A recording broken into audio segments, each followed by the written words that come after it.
सो 2025 आ रहा है और ये हनुमान जी का साल बोला जा रहा है, तो आप कैसा बोलना चाहोगे 2025 कैसा रहने वाला है? अगर मैं अपना चार्ट देखूँ ना तो मेरा 2024 में एक्स्ट्रा मैरिटल अफेयर था। वो ये बोलती है कि जब मैं सोती हूँ तो वो आता है, वो मेरे साथ इंटीमेट होता है एंड ये सारी चीज़ें वो बोल रही थी, मैंने अपने कानों से सुना है। अच्छा, एक चीज़ पूछूं मैं आपसे? मतलब एक मैनिफेस्टेशन टेक्निक मुझे बहुत अच्छी लगती है, which is O method. So it's quite मुझे नहीं पता कि I should talk about it. It's like sex method. करूँ? Are you sure? हाँ, जब ऑर्गेज़म होने वाला हो, जब शादी हो गई है लड़के की, वाइफ अलग सोती है, that boy is sleeping with his mother. Real mother? इतनी गंदी, यस ऑफ कोर्स, इतनी गंदगी आ चुकी है इसी साथ। इसको डिस्कस ही नहीं करते, this is like beyond my thinking. Yes, alright. लोग अपना ब्लड पिलाते हैं, लोगों को अपने पीरियड्स का ब्लड पिलाते हैं। कुछ अगर ये गंदा वशीकरण कर रहे हो तो मेक श्योर तुम्हारा पार्टनर बेशक से तुम्हारी बातें मानेगा, लेकिन वो seriously girls are doing this, actually girls are doing this. लेकिन जब ऑर्गेज़म हो रहा होगा तो उस इंसान का फोकस उसके अलावा कहीं हो नहीं सकता। एग्जैक्टली ऐसा होता है कि कई जो अतृप्त आत्माएं होती है या अतृप्त एंटिटीज़ होती हैं, वो स्पेशली फीमेल के पास जाती हैं और उनसे इंटीमेट होने की कोशिश करती हैं।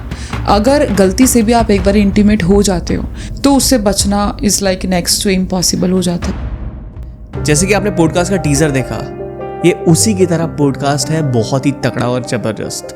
मैं आपको बता दूं, इस पॉडकास्ट के अंदर हमने बहुत सारी चीज़ों के बारे में डिस्कस किया है। भूत प्रेत के बारे में हमने डिस्कस किया है, वशीकरण के बारे में डिस्कस किया, और कुछ ऐसे टॉपिक जिससे मुझे बहुत घिन आ गई थी और मैंने उसके बारे में डिस्कस नहीं करा। फिर भी थोड़ी चीज़ें उसके अंदर हैं जो सुन के आपका दिमाग ख़राब हो जाएगा, और वो बहुत पावरफुल चीज़ें हैं। मनी कैसे अट्रैक्ट कर सकते हो, वो सीक्रेट्स के अंदर बताए हैं, और आपका 2025 कैसा रहने वाला है, और जो आप उसमें गलतियां करने वाले हो वो भी एडवांस में बताया है। न्यूमरोलॉजी के थ्रू प्रिडिक्शन कर सकते हैं, और आप क्या गलती करने वाले हो जिससे आपका बहुत बड़ा नुकसान होगा, वो सारी चीज़ें डिस्कस की हैं, और जिससे आपका फ़ायदा होगा वो भी डिस्कस किया गया है। तो जाओ, देखो, सीखो, और 2025 को बहुत तगड़ा बनाओ। Hi Pihu, welcome to the DD show, and I am really excited for this podcast because 2025 आने वाला है। एंड मैं एक्साइटेड इसलिए भी हूँ क्योंकि मैं बहुत सारे एस्ट्रोलॉजर और न्यूमरोलॉजिस्ट से बात कर चुका हूँ, पॉडकास्ट कर चुका हूँ, तो मुझे अब ऐसा लगता है कि मुझे भी आ गई एस्ट्रोलॉजी, न्यूमरोलॉजी। एंड मुझे जिस चीज़ में लॉजिक नहीं दिखती है ना, तो मैं उसमें टोक देता हूँ कि यार ये मुझे सही नहीं लग रहा। करेक्ट। तो are you ready for it? Yes of course. Are you excited about the podcast? बिल्कुल, I am super excited. Alright, so Pihu, मैं चाहता हूँ कि आप ऑडियंस को एक बारी थोड़ा सा अपने बारे में बता दीजिए, आपका क्या पास्ट एक्सपीरियंस रहा है, आप कैसे इस चीज़ के अंदर आए? श्योर। सो बेसिकली आपके व्यूअर्स को सबसे पहले मैं बताऊंगी कि मेरा नाम पीहू हुड्डा है। मैं कतर में रहती हूँ और मैंने अपनी जर्नी करीब 6-7 साल पहले शुरू की थी, और वो मैनिफेस्टेशन के थ्रू ही सारी शुरू हुई थी। It was not pre planned. तो मैं टैरो रीडर हूँ, मैं स्पेल कास्टर में मेरा अच्छा खासा नाम है स्पेल कास्टिंग में। स्पेल कास्टर हूँ, मैं एस्ट्रोलॉजर हूँ, न्यूमरोलॉजिस्ट हूँ, और लाइफ कोच हूँ, एंड ऑफ कोर्स मैनिफेस्टेशन के थ्रू ही लोगों की लाइफ को चेंज करना पसंद करती हूँ। तो अगर मैं अपने बारे में बताऊँ, बहुत से लोग डे 1 से मेरे साथ जुड़े हुए हैं, व्हेन आई वाज नथिंग। तो जब मैंने अपना काम को शुरू किया था, मैं सच बताऊँ, इसमें कोई हार्म नहीं है कहने में कि मुझे कुछ भी नहीं आता था, और मुझे ये भी नहीं पता कि ये दुनिया होती क्या है। बट शायद जब मैंने अपना होश संभाला है, मैं तब से मैजिक और साइंस में बहुत बिलीव करती हूँ, और उसी के ज़रिए ही मैंने धीरे धीरे मैनिफेस्टेशन करना शुरू किया। तब भी करती थी जब मुझे इसका मतलब नहीं पता था, अब पता है, तो अब एक्सट्रीम लेवल पे चीज़ें होती हैं, तो वही मैं लोगों को सिखाती हूँ ताकि उनकी लाइफ खुद चेंज हो जाए। ओके, आपने मैजिक बोला, आप ब्लैक मैजिक के बारे में बात करें या normal magic? Magic is everywhere, चाहे ब्लैक हो, चाहे नॉर्मल हो, चाहे वाइट हो या ग्रे हो। देखिए, मैजिक मैं तो वाइट ही करती हूँ, मैं ब्लैक मैजिक नहीं करती हूँ, लेकिन ब्लैक मैजिक एग्जिस्ट करता है। आप किसी को नुकसान कर सकते हो, लेकिन वो तब होगा जब आपकी विल पावर स्ट्रांग नहीं है। अगर मैं किसी को गलत बोल रही हूँ, अगर वो इंसान गलत लेने के लिए रेडी है, तो वो मेरे कहे हुए 2-3 शब्द ही उसके ऊपर ब्लैक मैजिक का काम कर जाएंगे। Even not ma'am, personally not talking about me, वो किसी के भी शब्द, क्योंकि सामने वाले का ऑरा बहुत कमज़ोर है जब वो इन चीज़ों को लेता है। सो एक चीज़ हमेशा आपके व्यूअर्स को मैं समझाने की कोशिश करूँगी, अगर ये वीडियो जो भी देख रहा है, कि जो आपको एक्सेप्ट करना है आप उसी को करो। अगर आपको लगता है, जैसे मैं सच बताऊँ 2025 के बारे में मैं सुन रही, 2024 की बात करती हूँ धैर्य, 24 में लोगों ने बड़ा बोला कि 2024 ऐसा होगा वैसा होगा, और बेचारे लोगों ने ले लिया कि भाई मेरा तो 8 नंबर है, मेरा तो ये नंबर है, मेरा तो 1 नंबर है, शनि और उसकी नहीं बनती है 1 की, सूर्य की, तो मेरी तो ख़राब सिचुएशन हो गई। जब उन्होंने एक्सेप्ट किया, जब उन्होंने दिमाग में बिठाया, तो ऐसा हुआ। मैंने 2024 के पहले, मुझे लॉजिक पता है शनि का, और सच बताऊं मुझे शनि और राहु बहुत पसंद है। लोग डरते हैं और मुझे पसंद है, क्योंकि शनि ने ही और राहु ने ही मेरी चीज़ों को चेंज किया है। ठीक है, तो जब मैंने इस चीज़ को समझा कि शनि का साल तो है, डेफिनेटली हार्ड वर्क है, बॉडी में लेथार्जिक चीज़ें आएंगी, आपको कुछ करने का मन नहीं करेगा, बट मैं ये इस चीज़ को लेके बहुत श्योर थी कि यहाँ मेहनत रखी नहीं जाएगी।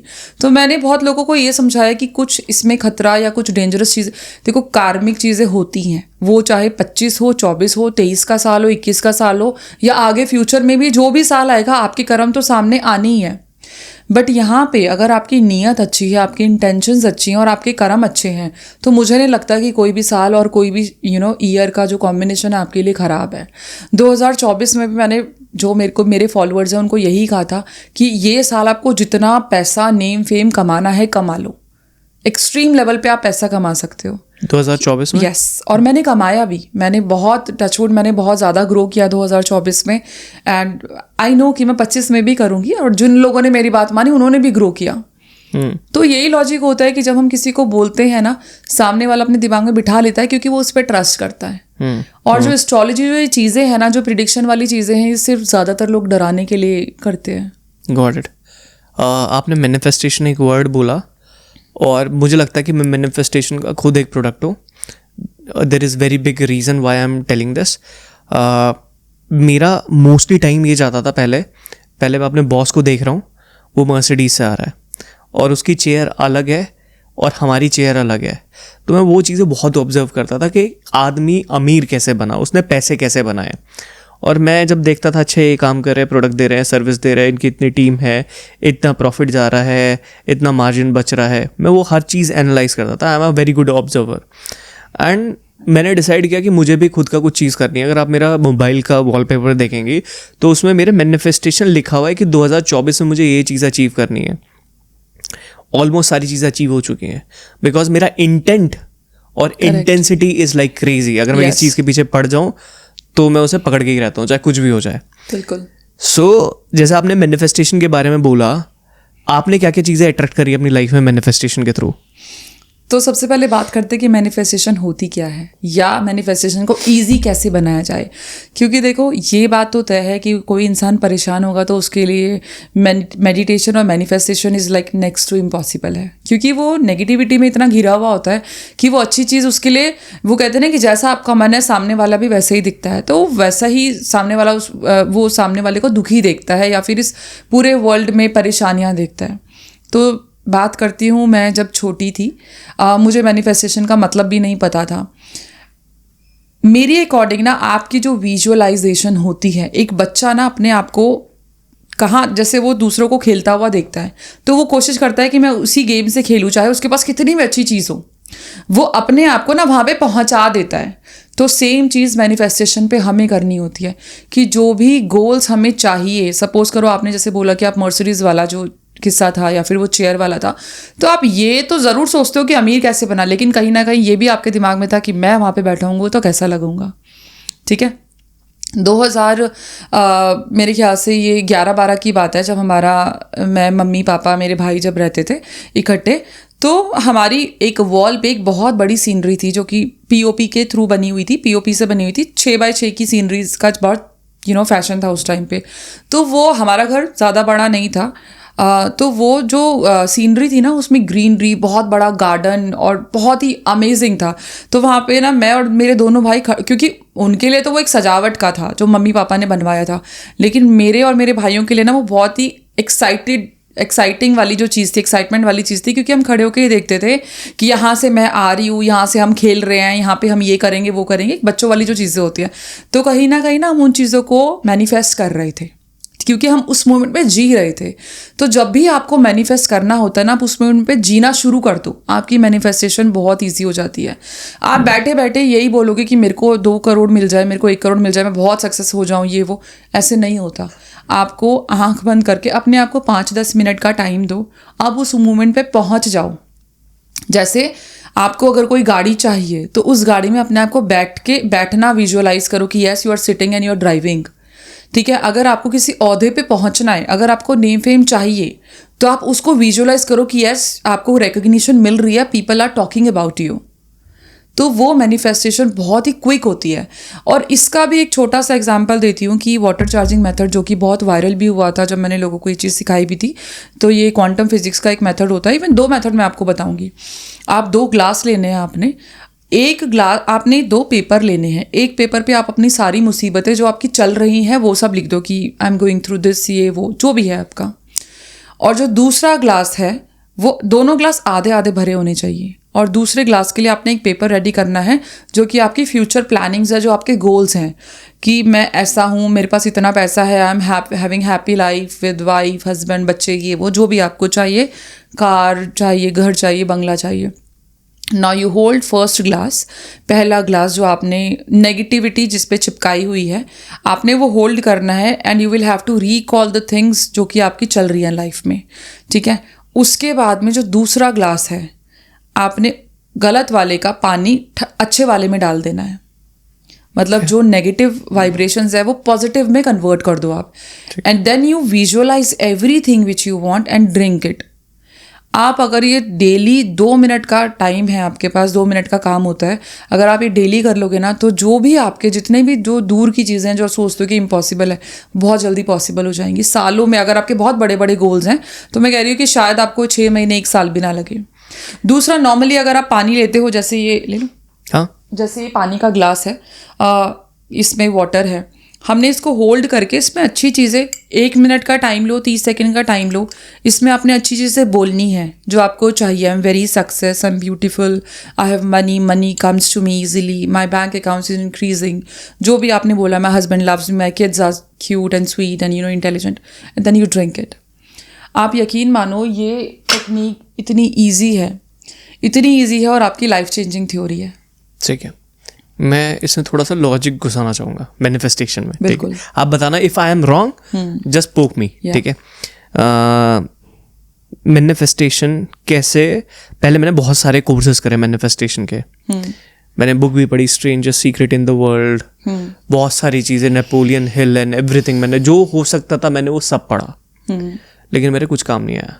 Right, there is very big reason कि वो क्यों काम नहीं आया। और बहुत सारे लोग ये बोलते हैं कि यार ये फालतू की चीज़ होती है, मैनिफेस्टेशन वगैरह कुछ नहीं होता।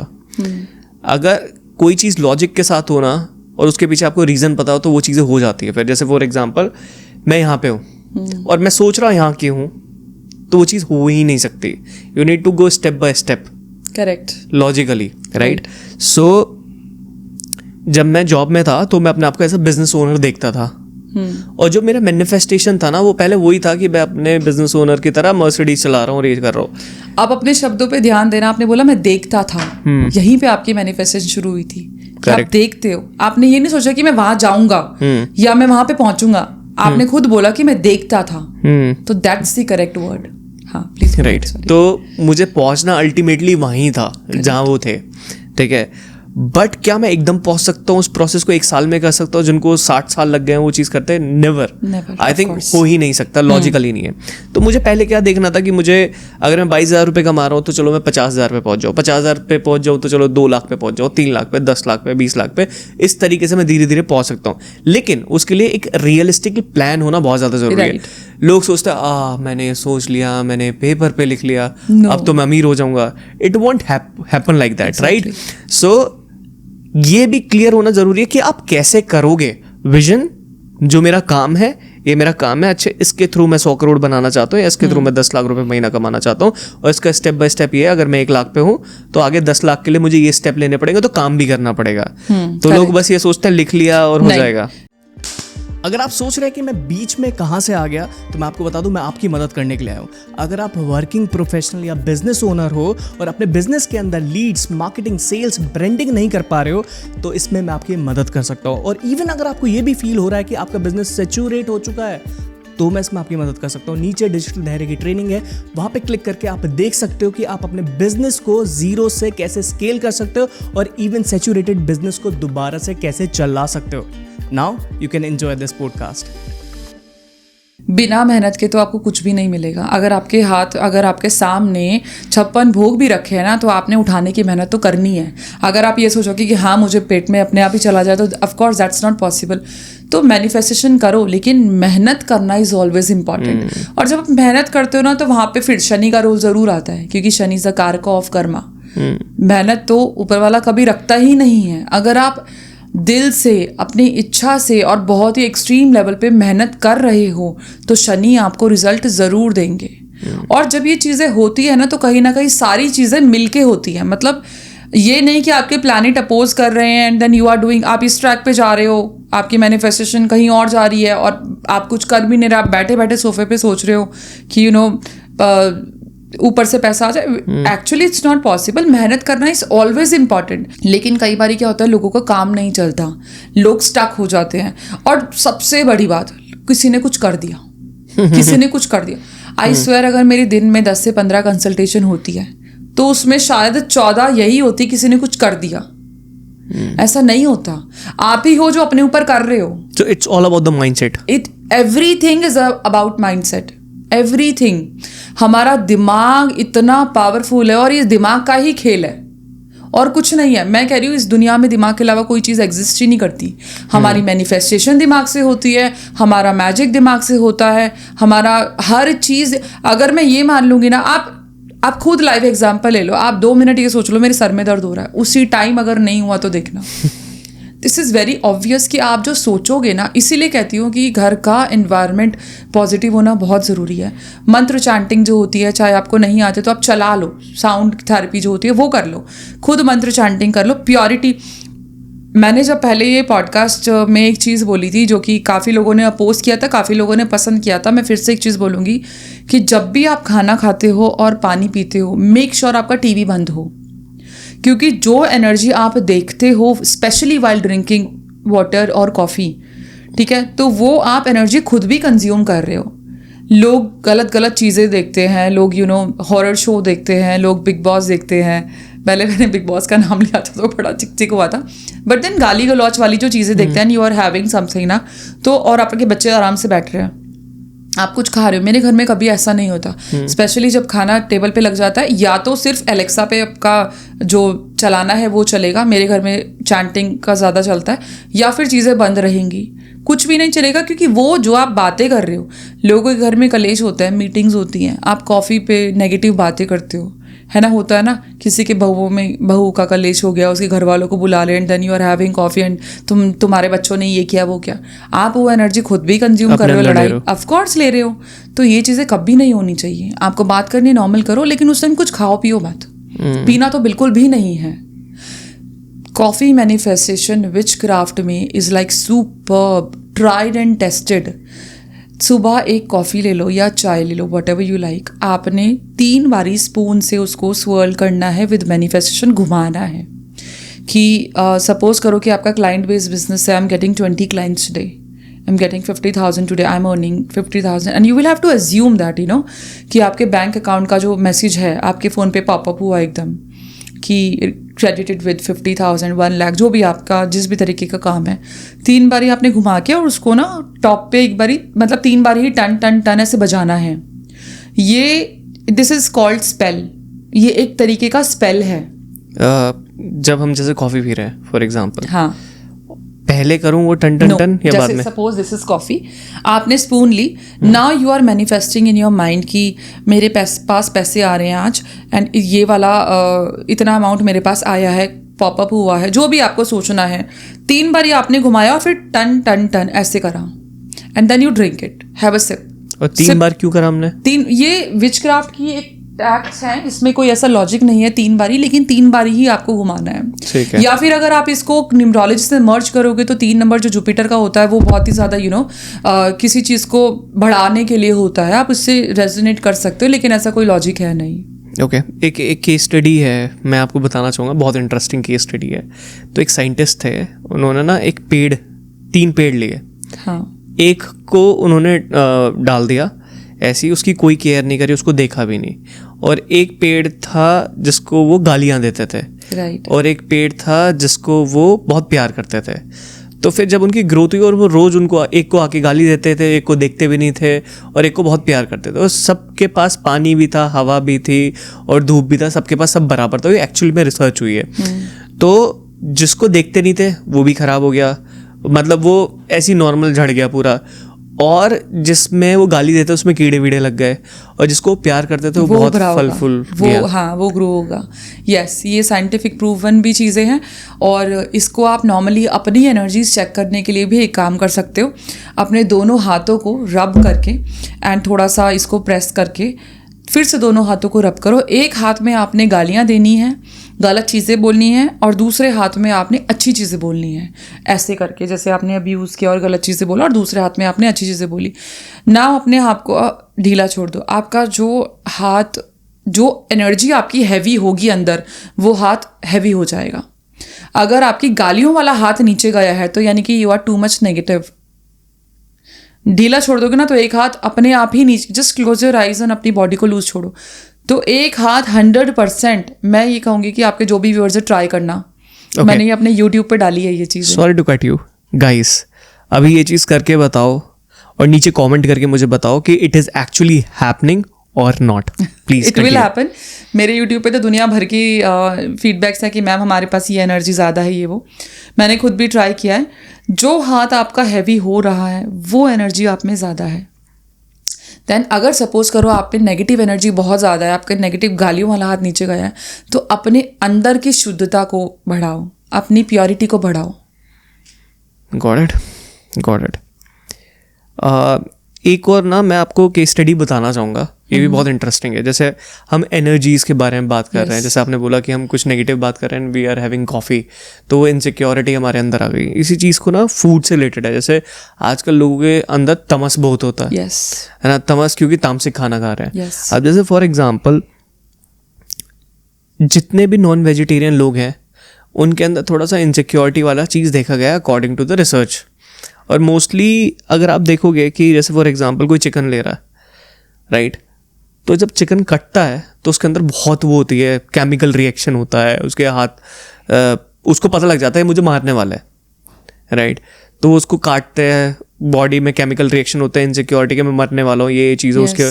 और फिर जब हम उसको खाते हैं तो उसकी, जब वो मरा तो उसके अंदर वो सारी चीज़ें थी, तो जब इंसान उसको खाता है वही चीज़ वो अपने अंदर लेता है। क्या ये केस स्टडी से आप इसको मैं दूसरे लॉजिक में लेती हूँ, ये डेफिनेटली होता है। वैसे तो ये बहुत कंट्रोवर्शियल टॉपिक है क्योंकि most of the people they are like non vegetarian, but जो मेरी मान्यता है, जो मेरा मानना है, because I am true believer of karmic things, karma oriented हूँ मैं। आप एक चीज़ को देखो कि जब आप किसी भी जीव को काटते हो, ठीक है, आपकी एक छोटी सी फिंगर भी कट जाए ना तो वो आपको पेन होता है।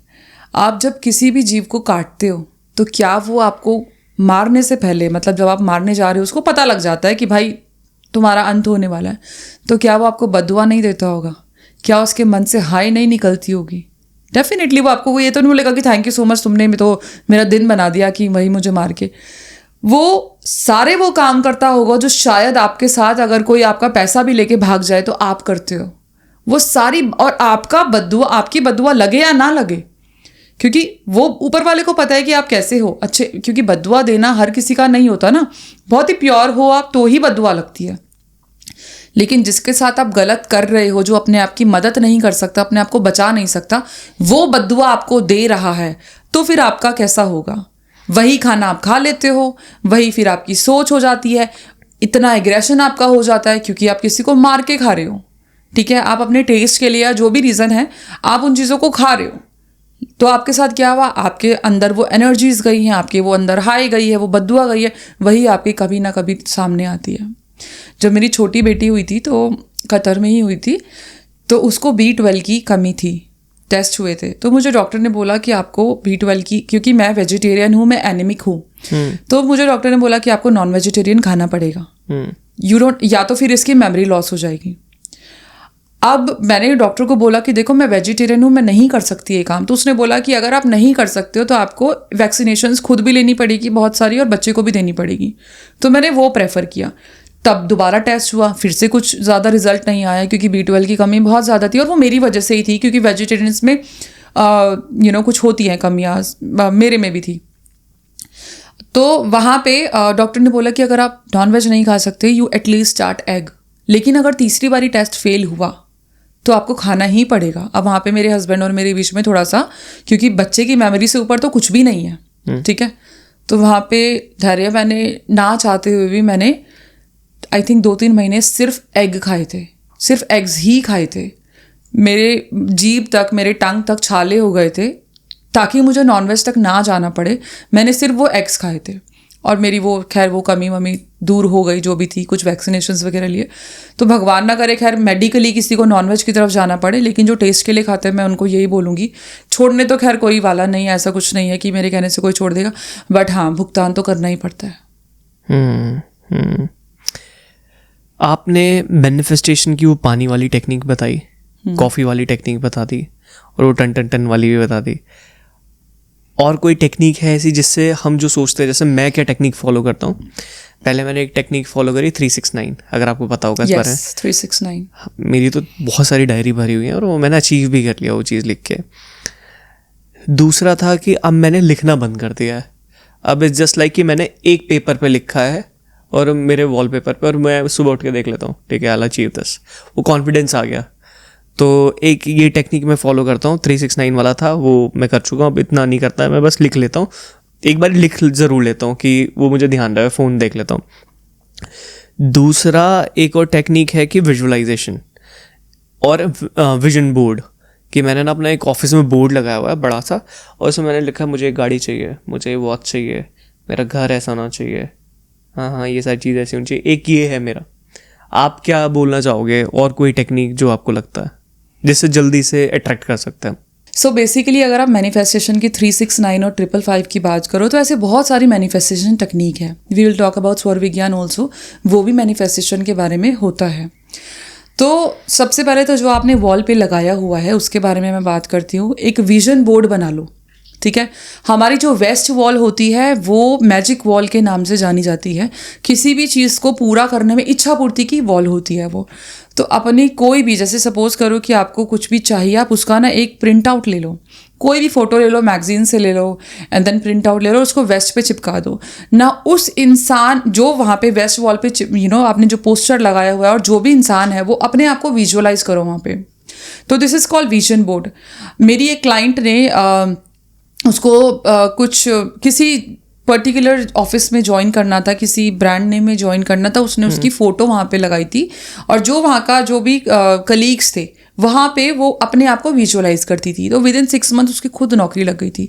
क्योंकि जब भी हम ऐसी पिक्चर्स को देखते हैं वी फील सो गुड। जैसे मैंने बोला ना कि मैं उस घर को देखती थी, हमें अच्छा लगता था, और आज वैसा ही घर है, यहाँ पे गार्डन है, और देन ऑलमोस्ट उसी चीज़ पे हम जी रहे हैं, ठीक है। तो यहाँ पे जब आप वेस्ट वॉल पे कोई पिक्चर लगाते हो, विजन बोर्ड बनाते हो, और जब भी उसको देखते हो तो यू गिव एनर्जी, आपकी फ्रीक्वेंसी जो है वो उससे मैच करती है।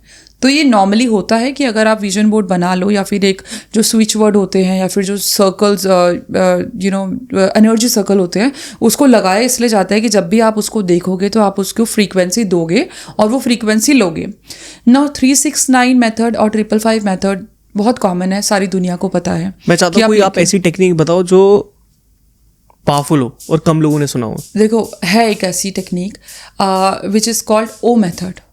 ये O method, okay, it is called O method, जो अपनी कंट्री में शायद लोगों ने सुनी है, नहीं सुनी है, आई एम नॉट श्योर, लेकिन which is called O method. O means orgasm. So when you intimate with your partner and when you are on peak, तो क्योंकि हमारी मैनिफेस्टेशन कैसे होती है, जब हम किसी चीज़ को सोच के एक्साइटेड होते हैं, when we feel happiness, excitement जब होती है ना, तब हम किसी चीज़ को मैनिफेस्ट करते हैं तो वो बहुत ही ज़्यादा स्पीड में होती है, क्योंकि जो यूनिवर्स होता है हमारी वाइब्रेशंस को लेता है, हमारी एक्साइटमेंट को लेता है। लो फील करोगे तो कभी कुछ मैनिफेस्ट नहीं होने वाला। तो जब ओ मेथड में आप उस पीक पे होते हो, वहाँ पे आप कुछ सोच लो कि yes I am living that life. मैं मान ही नहीं सकती कि आपकी चीज़ें पूरी ना हो। दिस इज क्रेजी, क्योंकि सबकॉन्शियस माइंड करेक्ट, उस टाइम पे ज़्यादा एक्टिव रहता है। और सबकॉन्शियस माइंड के लिए लोग बहुत ज़्यादा मेडिटेशन करते हैं, बिल्कुल, और बहुत फोकस करना पड़ता है। लेकिन जब ऑर्गेज़म हो रहा होगा तो उस इंसान का फोकस उसके अलावा कहीं हो नहीं सकता। एग्जैक्टली। और अगर वो चीज़ सोचेगा जो उसे चाहिए सबकॉन्शियस माइंड में, तो दिस इज क्रेजी। ये फास्ट हो सकता है। It works. ये बहुत फास्ट काम करता है, बहुत फास्ट काम करता है। बहुत अच्छी टेक्निक है ये, जो कि आई डोंट नो कि लोगों को पता है या नहीं पता, बोलने से शर्माते हैं नहीं, but it is very natural, इसमें कुछ ऐसा है नहीं। और जब एक चीज़ पे आपको पता है कि ये काम हो सकता है तो करो, कोई प्रॉब्लम नहीं है, सोचो उस बात के बारे में। शायद बहुत सारे लोगों को सबकॉन्शियस माइंड के बारे में पता नहीं चला होगा, जो चीज़ मैं बोल रहा हूँ। आप इसको तो चलो मैं बता देती हूँ। बेसिकली सबकॉन्शियस माइंड पे स्टोर होने का कुछ भी मतलब है जब हम बार बार किसी एनर्जी को कैच करते हैं, बार बार कुछ सोचते हैं। जैसे मैंने आपको बोला कि लोग सोचते हैं हमारे ऊपर ब्लैक मैजिक है, बार बार किसी चीज़ के बारे में सोचते हैं तो कहीं ना कहीं वो हमारे दिमाग में स्टोर हो जाता है। चाहे आप ऊपर से कितना भी खुश रहो, चाहे आप ऊपर से you very happy and then smiling, हंस रहे हो, खेल रहे हो, बट आपने अपनी सोच की ना बाउंड्रीज बना दी है, ठीक है। उस चीज़ को सोच सोच के बाउंड्रीज बना दिया और वो आपके सबकॉन्शियस माइंड में स्टोर हो गया। So which is like back of the mind आपके कुछ चल रहा है जो कि शायद आपको भी नहीं पता, क्योंकि उसकी परतें इतनी ज़्यादा हैवी हो चुकी है ना कि उसको निकालना बहुत मुश्किल है। और वो जो यूनिवर्स है, जो पूरा ब्रह्मांड है, वो आपको वही देगा जिसके लिए आप रेडी हो। ब्रह्मांड मौका हर किसी को देता है, लेकिन हम ही रेडी नहीं होते। फिर हम बोलते हैं कि हमें तो मौके ही नहीं मिले। ऐसा दुनिया में कोई भी इंसान नहीं है जिसको मौका नहीं मिलता, हम रेडी नहीं है, ये चीज़ होती है। क्रेजी। अब कोई इंसान, मैं आपको एक चीज़ बताती हूँ कि इट इज़ अगेन सेम चीज़ है कि मैं आपको जहर से भरा हुआ ग्लास अगर दूंगी तो कोई नहीं लेगा, और वो वापस देखो, जो भी जब भी नेगेटिविटी होती है, गृह कलेश होता है, सामने पड़ोसी से लड़ाई हो जाती है, कोई बद्दुआ दे रहा है और आप डर जाते हो। मेरे पास ऐसे बहुत आते हैं कि मैम उसने मुझे ऐसे बोल दिया। धैर्य, पड़ोसन तो छोड़ो, आजकल एस्ट्रोलॉजर्स और हीलर्स ऐसे हो रखे हैं ना, वो लोग क्या बोलते हैं कि अगर तुमने मुझे पैसे नहीं दिए या फिर तुमने अगर मेरा कंटेंट किसी और के साथ शेयर किया, कंटेंट मतलब मेरी वर्कशॉप किसी और को कराई या आगे सिखाने की कोशिश की, तो मैं डीमंस तुम्हें भेज दूंगी या फिर मैं तुम्हें बद्दुआ दे। आई स्वेयर ऐसा हुआ है, ऐसे लोगों ने मुझे बताया है। ऐसा कुछ नहीं होता। व्हेनेवर यू फील कि कोई आपको नेगेटिविटी थ्रो कर रहा है, वहीं पे बैठे बैठे उस इंसान को बोलो या ना बोलो, अप टू यू, आप में हिम्मत है कि नहीं है, अप टू यू। वहाँ पे बैठे बैठे बोल दो कि मैं इस एनर्जी को एक्सेप्ट नहीं कर रही हूँ। उस एनर्जी को यूनिवर्स पे भेज दो, वापस भेज दो कि I am not accepting this energy. अगर आपको कोई अच्छा कहता है ना कि हाँ आपकी लाइफ में बहुत सक्सेस, एक्सेप्ट इट। अगर कोई कहता है ना कि भाई तुम्हारी तो बहुत ही ज़्यादा खतरनाक सिचुएशन आने वाली है, हो सकता है कि तुम मर जाओ, डोंट एक्सेप्ट इट। नहीं कर रही मैं इस चीज़ को एक्सेप्ट। अगर मैं अपना चार्ट देखूँ ना, तो मेरा 2024 और 2025 में एक्स्ट्रा मैरिटल अफेयर था, ठीक है। हाँ, अच्छा। मतलब अगर मैं चार्ट देखूँ मेरा 2024 और 25 में जो शुरुआत है वो एक्स्ट्रा मैरिटल अफेयर से है। मुझे पता है कि वो कभी नहीं होने वाला, बिकॉज मैं अपने कर्मों को बहुत ध्यान में रखती हूँ और मेरे लिए इन चीज़ों से कहीं ज़्यादा बढ़ के मेरा काम है। मैं अपने काम को ही अपना एक्स्ट्रा मैरिटल अफेयर मानती हूँ, जो कि मुझे कभी धोखा नहीं देगा। I am more into this work, ठीक है।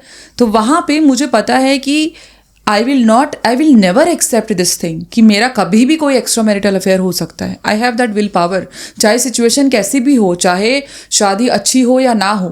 टचवुड 6 साल जब से मैंने इस काम को शुरू किया है, मैं बहुत ड्रीम लाइफ जीती हूँ, क्योंकि मुझे लगता है कि जब आपको लोग दुआएं देते हैं ना, तो आपके रास्ते के पत्थर अपने आप ही भगवान उठा लेता है। तो 6 साल से मैं बहुत अच्छी लाइफ जीती हूँ और मुझे कभी पहले भी मैंने ऐसा सोचा नहीं था कि मेरा कभी, क्योंकि मुझे ये है कि मुझे जो चीज़ एक्सेप्टेंस करनी ही नहीं है वो नहीं करनी। करेक्ट। 2018 में मेरा सेपरेशन था, नहीं हुआ क्योंकि मैंने उसको एक्सेप्ट ही नहीं किया। तो कुंडली इज नॉट एवरीथिंग। इवेंट दिखाती है, वो आपको जो प्रिडिक्शन दे रहा है वो इवेंट बता रहा है, लेकिन आपकी मर्जी है कि आपने उसको आगे बढ़ाना है या बंद कर देना है। परफेक्ट। यहाँ थोड़ा सा रोकना चाहूँगा आपको। बहुत सारे लोग ना पंडित वगैरह डराते हैं, अरे आपकी इसमें राशि में ये है, ये 10 उपाय करने पड़ेंगे, ये करना पड़ेगा, वो करना पड़ेगा। जैसे आपने बोला कि एक्स्ट्रा मैरिटल अफेयर था, ये था, वो था, लेकिन आपने उस एनर्जी को अपने पास नहीं आने दिया और आपने डिसाइड किया कि मैं अपने बिजनेस पे काम करूंगी, तो आपने उस एनर्जी को चैनलाइज कर दिया कि मैं इधर से नहीं जाऊंगी, मैं तो इधर से जाऊंगी। That's a very good thing. तो जो लोग डराते हैं, कुंडली का काम ये होता है कि जो भी फ्यूचर में इवेंट होने वाला है, हाँ, उससे कैसे बचना है। मैं बताती हूँ, इसका भी मैं एग्जांपल देती हूँ कि ऑफ कोर्स अगर हम प्रिडिक्शन कर रहे हैं तो हम झूठ तो बोल नहीं सकते कि भाई जो है सो है। मैंने बोला जो मेरे चार्ट में दिख रहा है वो दिख रहा है। अब मुझे पता है कि मुझे करना है या नहीं करना है, तो मैं सोच लूँ भाई मेरे तो भाग्य में ही है, ठीक है। तो डेफिनेटली मुझे हो सकता है कि अगर मैं ज़्यादा लोगों से बात करूँ मुझे कोई पसंद भी आ जाए, क्योंकि मुझे उसी तरीके के प्लैनेट काम करवा रहे हैं। अब मैं सोचूं यार मेरा तो अफेयर है, तो लिखा है तो कर लेते हैं। होता है ज़्यादातर लोगों का साइकोलॉजिकल प्रॉब्लम ये है कि ये तो लिखा है, ये तो होगा ही होगा। ऐसा नहीं होता। यहाँ पे एक्चुअली क्या होता है कि हर घर की बहुत सारी एनर्जीज होती है, ठीक है। अगर 5th हाउस की एनर्जी, मैं इसको आपको एक केस स्टडी में बताऊंगी। अगर 5th हाउस की एनर्जी मुझे एक्स्ट्रा मैरिटल अफेयर दे रही है, तो मेरा 5th हाउस की एनर्जी इंटेलेक्चुअल भी तो दे रही है। 5th हाउस की एनर्जी मेरे बच्चे भी तो दिखा रही है। वो प्यार हो सकता है मेरे बच्चों के लिए डाइवर्ट कर दूं मैं। मेरे पास एक केस स्टडी आई थी, मैं नाम नहीं लूँगी, लेकिन दैट लेडी वो मुझसे बहुत सालों से जुड़ी हुई थी और वो बहुत एस्ट्रोलॉजर से जुड़ी हुई थी, ठीक है। तो उनकी बेटी कहीं पे बाहर ये जो होते हैं ना कि कॉलेज करने के लिए जो बाहर बोर्डिंग एंड रेंट पे रहती थी, तो वहाँ पे वो लड़की किसी के साथ थी। और ये चीज़ मैंने 2 साल पहले बताई थी कि देखो आपकी बेटी का ना अफेयर शुरू होने, and that girl is brilliant in studies. पहले भी ब्रिलियंट थी, वो आज भी ब्रिलियंट है, लेकिन बच्चा भटक जाता है, स्पेशली जब टीनेज पे होते हैं, ठीक है। तो उस टाइम वो केस क्या था कि मैंने 2 साल पहले उनको बताया कि देखो आपकी बेटी का ना एक अफेयर चलने वाला है। तो उसने बोला कि नहीं, I don't accept agree with you, क्योंकि मेरी बेटी बहुत स्टूडियस है, तो वो बहुत पढ़ती है। तो उन्होंने मुझे डिसअग्री करके एंड देन हो गया हमारा कंसल्टेट। देखो मेरे को जो दिखा वो मैंने बताया, उन्होंने नहीं माना तो ठीक है, उन्होंने 1-1.5 साल तक मुझसे कांटेक्ट नहीं रखा। शायद वो दूसरे एस्ट्रोलॉजर्स के पास गई होंगी या जो भी है।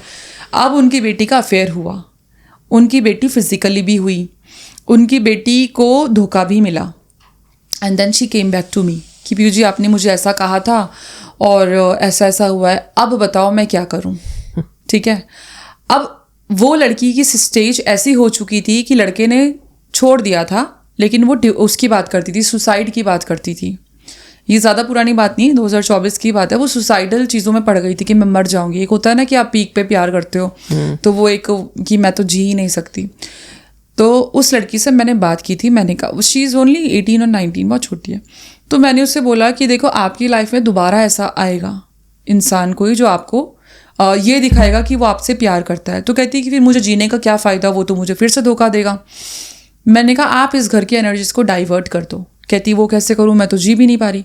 मैंने उससे बोला आप पढ़ाई में इंटेलिजेंट हो ना, आई नो कि आप बहुत स्टूडियस हो, आप इस लड़कों वाली चीज़ों को छोड़ के ना आप स्टडीज़ में चले जाओ दोबारा से। आप अपने 5th हाउस के एनर्जीज को डाइवर्ट कर दो, और जो आपको सुसाइडल थॉट्स आ रहे हैं जब भी आए, आप अपने फ्यूचर के बारे में सोचो, जो गोल्स आपको चाहिए। क्योंकि उस लड़की के चार्ट में ये था कि वो बहुत आगे बढ़ेगी, ये बात तय थी कि वो आगे कुछ ना कुछ करेगी। वो बहुत इंटेलिजेंट थी, लेकिन हाँ बीच में झटके लगने होते हैं तो कई चीज़ें ऐसी हो जाती हैं।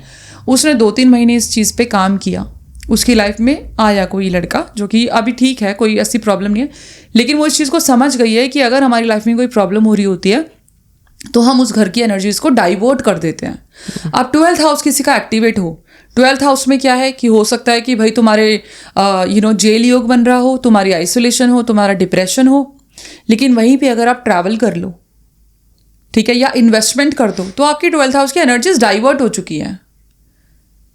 तो वही होता है कि रास्ते हमारे पास 3-4 होते हैं, लेकिन एक मन हमारा ऐसा होता है कि गलत चीज़ों को ज़्यादा चुनता है ना। तो यही चीज़ होती है। और जो भी प्रिडिक्शन करते हैं, जो कि एस्ट्रोलॉजर्स हैं, वो ये तो बता देते हैं कि तुम्हारी लाइफ में ये होने वाला है, लेकिन उनको मैनिफेस्ट करना नहीं सिखाते कि ठीक है चार्ट में ये लिखा है। मैं अपने क्लाइंट्स को अपने एक्सपीरियंस से बताती हूँ कि देखो मेरे साथ ये हुआ था, मैंने ऐसे किया था, जब मैं कर सकती हूँ व्हाई कांट यू। तो इसकी जगह तुम ये करो। और मैनिफेस्टेशन हर चार्ट से परे है, हर ज्ञान से परे है। हर एस्ट्रोलॉजी, न्यूमरोलॉजी, हर चीज़ से परे है। मैं कहती हूँ हमारा दिमाग खुद एक स्पेल है। मैजिक सब दिमाग में ही तो है। आप बैठे बैठे स्पेल कर लो, आपके दिमाग की पावर ऐसी होनी चाहिए। करेक्ट है। यूनिवर्स के पास बहुत कुछ है देने के लिए, आप लेने के लिए आप रेडी नहीं हो लेने के लिए। करेक्ट। मैनिफेस्टेशन के बारे में हमने काफ़ी बातें कर ली है। एंड जो आपने वो टेक्निक बताई थी, क्या नाम बताया था? ओ टेक्निक। ओ मेथड, वो बहुत क्रेजी टेक्निक है, लेकिन अगर कोई डीप में मैनिफेस्टेशन करता हो तो वही समझ पाएगा इस चीज़ को। जिसको सबकॉन्शियस माइंड के बारे में डिटेल में पता हो कि कैसे उसके गेट खोलने हैं। Right. Alright, that is something which is very but powerful. मुझे लगता है बहुत इजी भी है, because that's a part of every human being. और मुझे लगता है कि ये बहुत इजी है, लेकिन राइट टाइम पे जो 10 और 20 सेकंड का जो टाइम होता है, वहाँ पे अपना दिमाग लगा लो, वहाँ पे मैनिफेस्ट कर लो। ये आसान भी है लेकिन बहुत मुश्किल भी है बहुत लोगों के लिए, क्योंकि उस टाइम पे वो सोचना बहुत मुश्किल काम है। राइट। क्रेजी। ओके। एक ऑफ टॉपिक जाता हूँ थोड़ा सा। ये मैंने सुना, मैं एक एस्ट्रोलॉजर के पास बैठा हुआ था, तो एक इंसान आया, हम कहीं स्टूडियो में बैठे थे, तो उसके क्लाइंट आ गए वहाँ पे। एकदम हमारा पॉडकास्ट होने वाला था, तो उनके क्लाइंट आ गए। मैंने कुछ बातें सुनी और वो मुझे थोड़ा अटपटा लग रहा था कि आप बताना कि ऐसा हो सकता है कि नहीं। एक लड़की थी, उसका बॉयफ्रेंड था, एंड उनका बचपन से ही रिलेशन था, बहुत पुराना रिलेशन था। तो वो हरिद्वार रहती थी और वो लड़का कहीं दिल्ली साइड रहता था, और उन दोनों की शादी होने वाली थी। और वो लड़का उससे मिलने के लिए जा रहा था, उनकी लड़ाई हो गई थी थोड़ी सी, तो उससे मिलने जा रहा था और उसका बाइक से एक्सीडेंट हो जाता है, वो लड़का मर जाता है। और ये रियल में सुना है मैंने अपने कानों से बैठ के, स्टूडियो में जिनके क्लाइंट आते हैं। तो उसका एक्सीडेंट हो जाता है, उसकी शादी हो चुकी है लड़की की, अब शादी हो चुकी है, हाँ, किसी और से शादी हो चुकी है। बहुत पुरानी बात है उसके कॉलेज टाइम की, लेकिन अब वो अराउंड 30-40 में अपनी। एंड उसके बाद वो बोलती है कि उसका रिलेशन अपने हस्बैंड के साथ ख़राब हो चुका है, नहीं है उसका रिलेशन। वो ये बोलती है कि जब मैं सोती हूँ तो वो आता है, वो मेरे साथ इंटीमेट होता है, एंड ये सारी चीज़ें वो बोल रही थी, मैंने अपने कानों से सुना है। तो उस एस्ट्रोलॉजर ने बोला कि तुम्हें ये नहीं करना, तुम्हारी एज कम हो जाएगी या तुम्हारे साथ कुछ भी उल्टा सीधा हो जाएगा। आप कुछ बोलना चाहोगे इसके बारे में? क्या आपका कुछ टेक है? ऐसा होता है, ऐसा it is not about boyfriend और कपल वाली चीज़ें। ऐसा होता है कि कई जो अतृप्त आत्माएं होती है या अतृप्त एंटिटीज़ होती हैं, तो वो किसी भी फीमेल के, यहाँ तो चलो आपने बोला कि उनका रिलेशन था, बट यूजुअली ऐसा होता है कि वो स्पेशली फीमेल के पास जाती हैं और उनसे इंटीमेट होने की कोशिश करती हैं। अगर गलती से भी आप एक बार इंटीमेट हो जाते हो, या फिर ज़्यादातर क्या होता है कि वो फीमेल मेल के अंदर चली गई, ठीक है, फिर वो अपनी वाइफ के साथ जो इंटीमेशन होता है, वो किसी भी तरीके से वो उस टारगेट के साथ इंटीमेट अगर वो एंटिटी हो जाती है, तो उससे बचना is like next to impossible हो जाता है। पावरफुल हो जाती है वो एनर्जी, वो अटैक ब्लड जो डीएनए होता है उससे जुड़ जाता है, ठीक है। जब डीएनए कनेक्शन हो जाता है तो फिर वो अलग होना क्वाइट इम्पॉसिबल होता है। तो फिर वो डेली का ही है कि अगर उसे वो चीज़ नहीं मिली, इंटीमेसी नहीं हुई, या फिर जो भी रीज़न है, तो प्रॉब्लम होती है। फिर ऐसे लोग क्या करते हैं, भगवान से दूर चले जाते हैं, नेगेटिविटी होती है, रिलेशनशिप ख़राब होते हैं, हेल्थ इश्यूज़ होते हैं, प्रॉब्लम्स होती हैं, पैनिक अटैक्स होते हैं, एंग्जाइटीज़ होती है, स्लीप पैटर्न ख़राब हो जाता है, वो सारी चीज़ें ख़राब हो जाती है। एंड ये पता है कब होता है? अब जैसे आपने एग्जाम्पल दिया कि उसका बॉयफ्रेंड के साथ हादसा हो गया था, तो इसमें मैं ये नहीं बोलूँगी कि लड़की की गलती है कि वो उसे मिस कर रही थी। वो नॉर्मली अगर हमारे घरों में भी कोई हमें छोड़ के चला जाता है, तो वो हमारे अंदर ऊपर कंट्रोल नहीं होता कि हम उसको याद ना करें। तो वो बेसिक सा एक होता है कि हम उस इंसान को इतना याद करते हैं कि वो हमारे आसपास वो एनर्जी आ सकती है। तो इसलिए कहा जाता है कि मरे हुए को ज़्यादातर याद नहीं करना चाहिए। तो वहाँ पे उनका रिलेशन गर्लफ्रेंड बॉयफ्रेंड थे, फिजिकली हुए होंगे, एक वो नीड भी रही होगी या जो भी था। तो यस, ऐसा होता है। Okay, cool. वशीकरण, दूसरों को कंट्रोल करने वाली चीज़ है, एक्चुअली में बात सच होती है या फेक है? मैं आपको ना एक लाइव केस बताती हूँ। और वशीकरण ना कई तरीके के होते हैं। जो एक्चुअल वशीकरण होता है वो हर किसी के बस की बात नहीं होता। अब एक होता है दिमाग को कंट्रोल करना, ठीक है, जैसे अगर आप ये चाहो कि भाई मेरा हस्बैंड बहुत डोमिनेटिंग है, या मेरा हस्बैंड बहुत गाली गलौज, लड़ाई झगड़े, मारना पीटना टाइप्स है, और मैं इसको कंट्रोल कर लूँ ताकि ये शांत रहे, ताकि ये मुझे प्यार करे, दैट्स नॉट वशीकरण। आप अपनी अच्छाई के लिए कर रहे हो, राइट।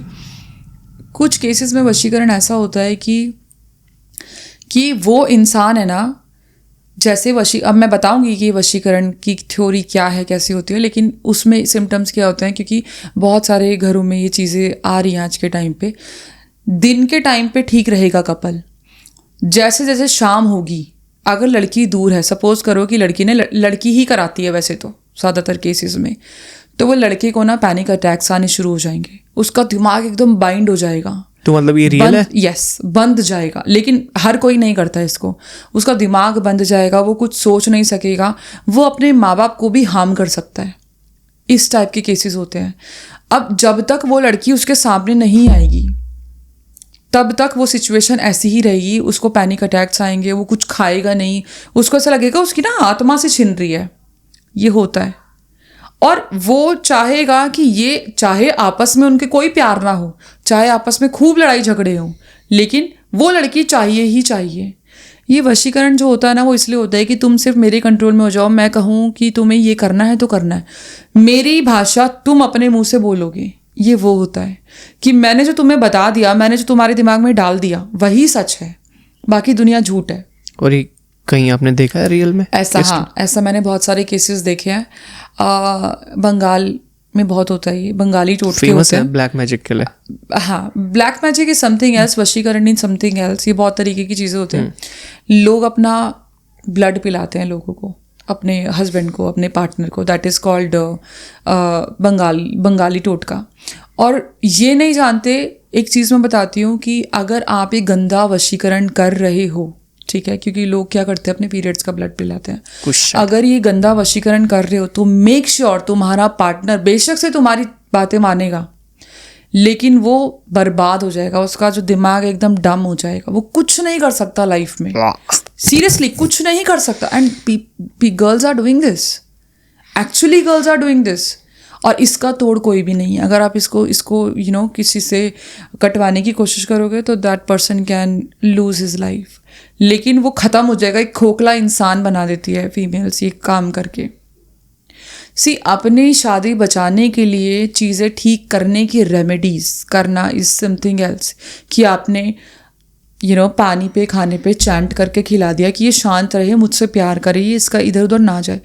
बट एक्चुअल वशीकरण ये करना इज़ वेरी वेरी बैड। एक आपके कार्मिक चीज, देखो आपके भी बच्चे होंगे, आपके भी कर्म है, आपके बच्चे पे भी कोई करेगा।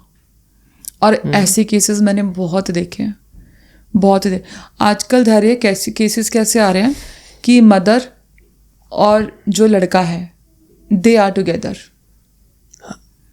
मदर और जो बच्चा है, लड़का है, शादी हो गई है लड़के की, वाइफ अलग सोती है, that boy is sleeping with his mother. Real mother? इतनी गंदी, यस ऑफ कोर्स, इतनी गंदगी आ चुकी है। ओके, कुछ नहीं बोलना, मुझे गाली नहीं देनी है। माँ होती है तो आजकल वो चीज़ें नहीं है। मेरे पास बहुत केसेस आते हैं, इसको डिस्कस ही नहीं करते। This is like beyond my thinking.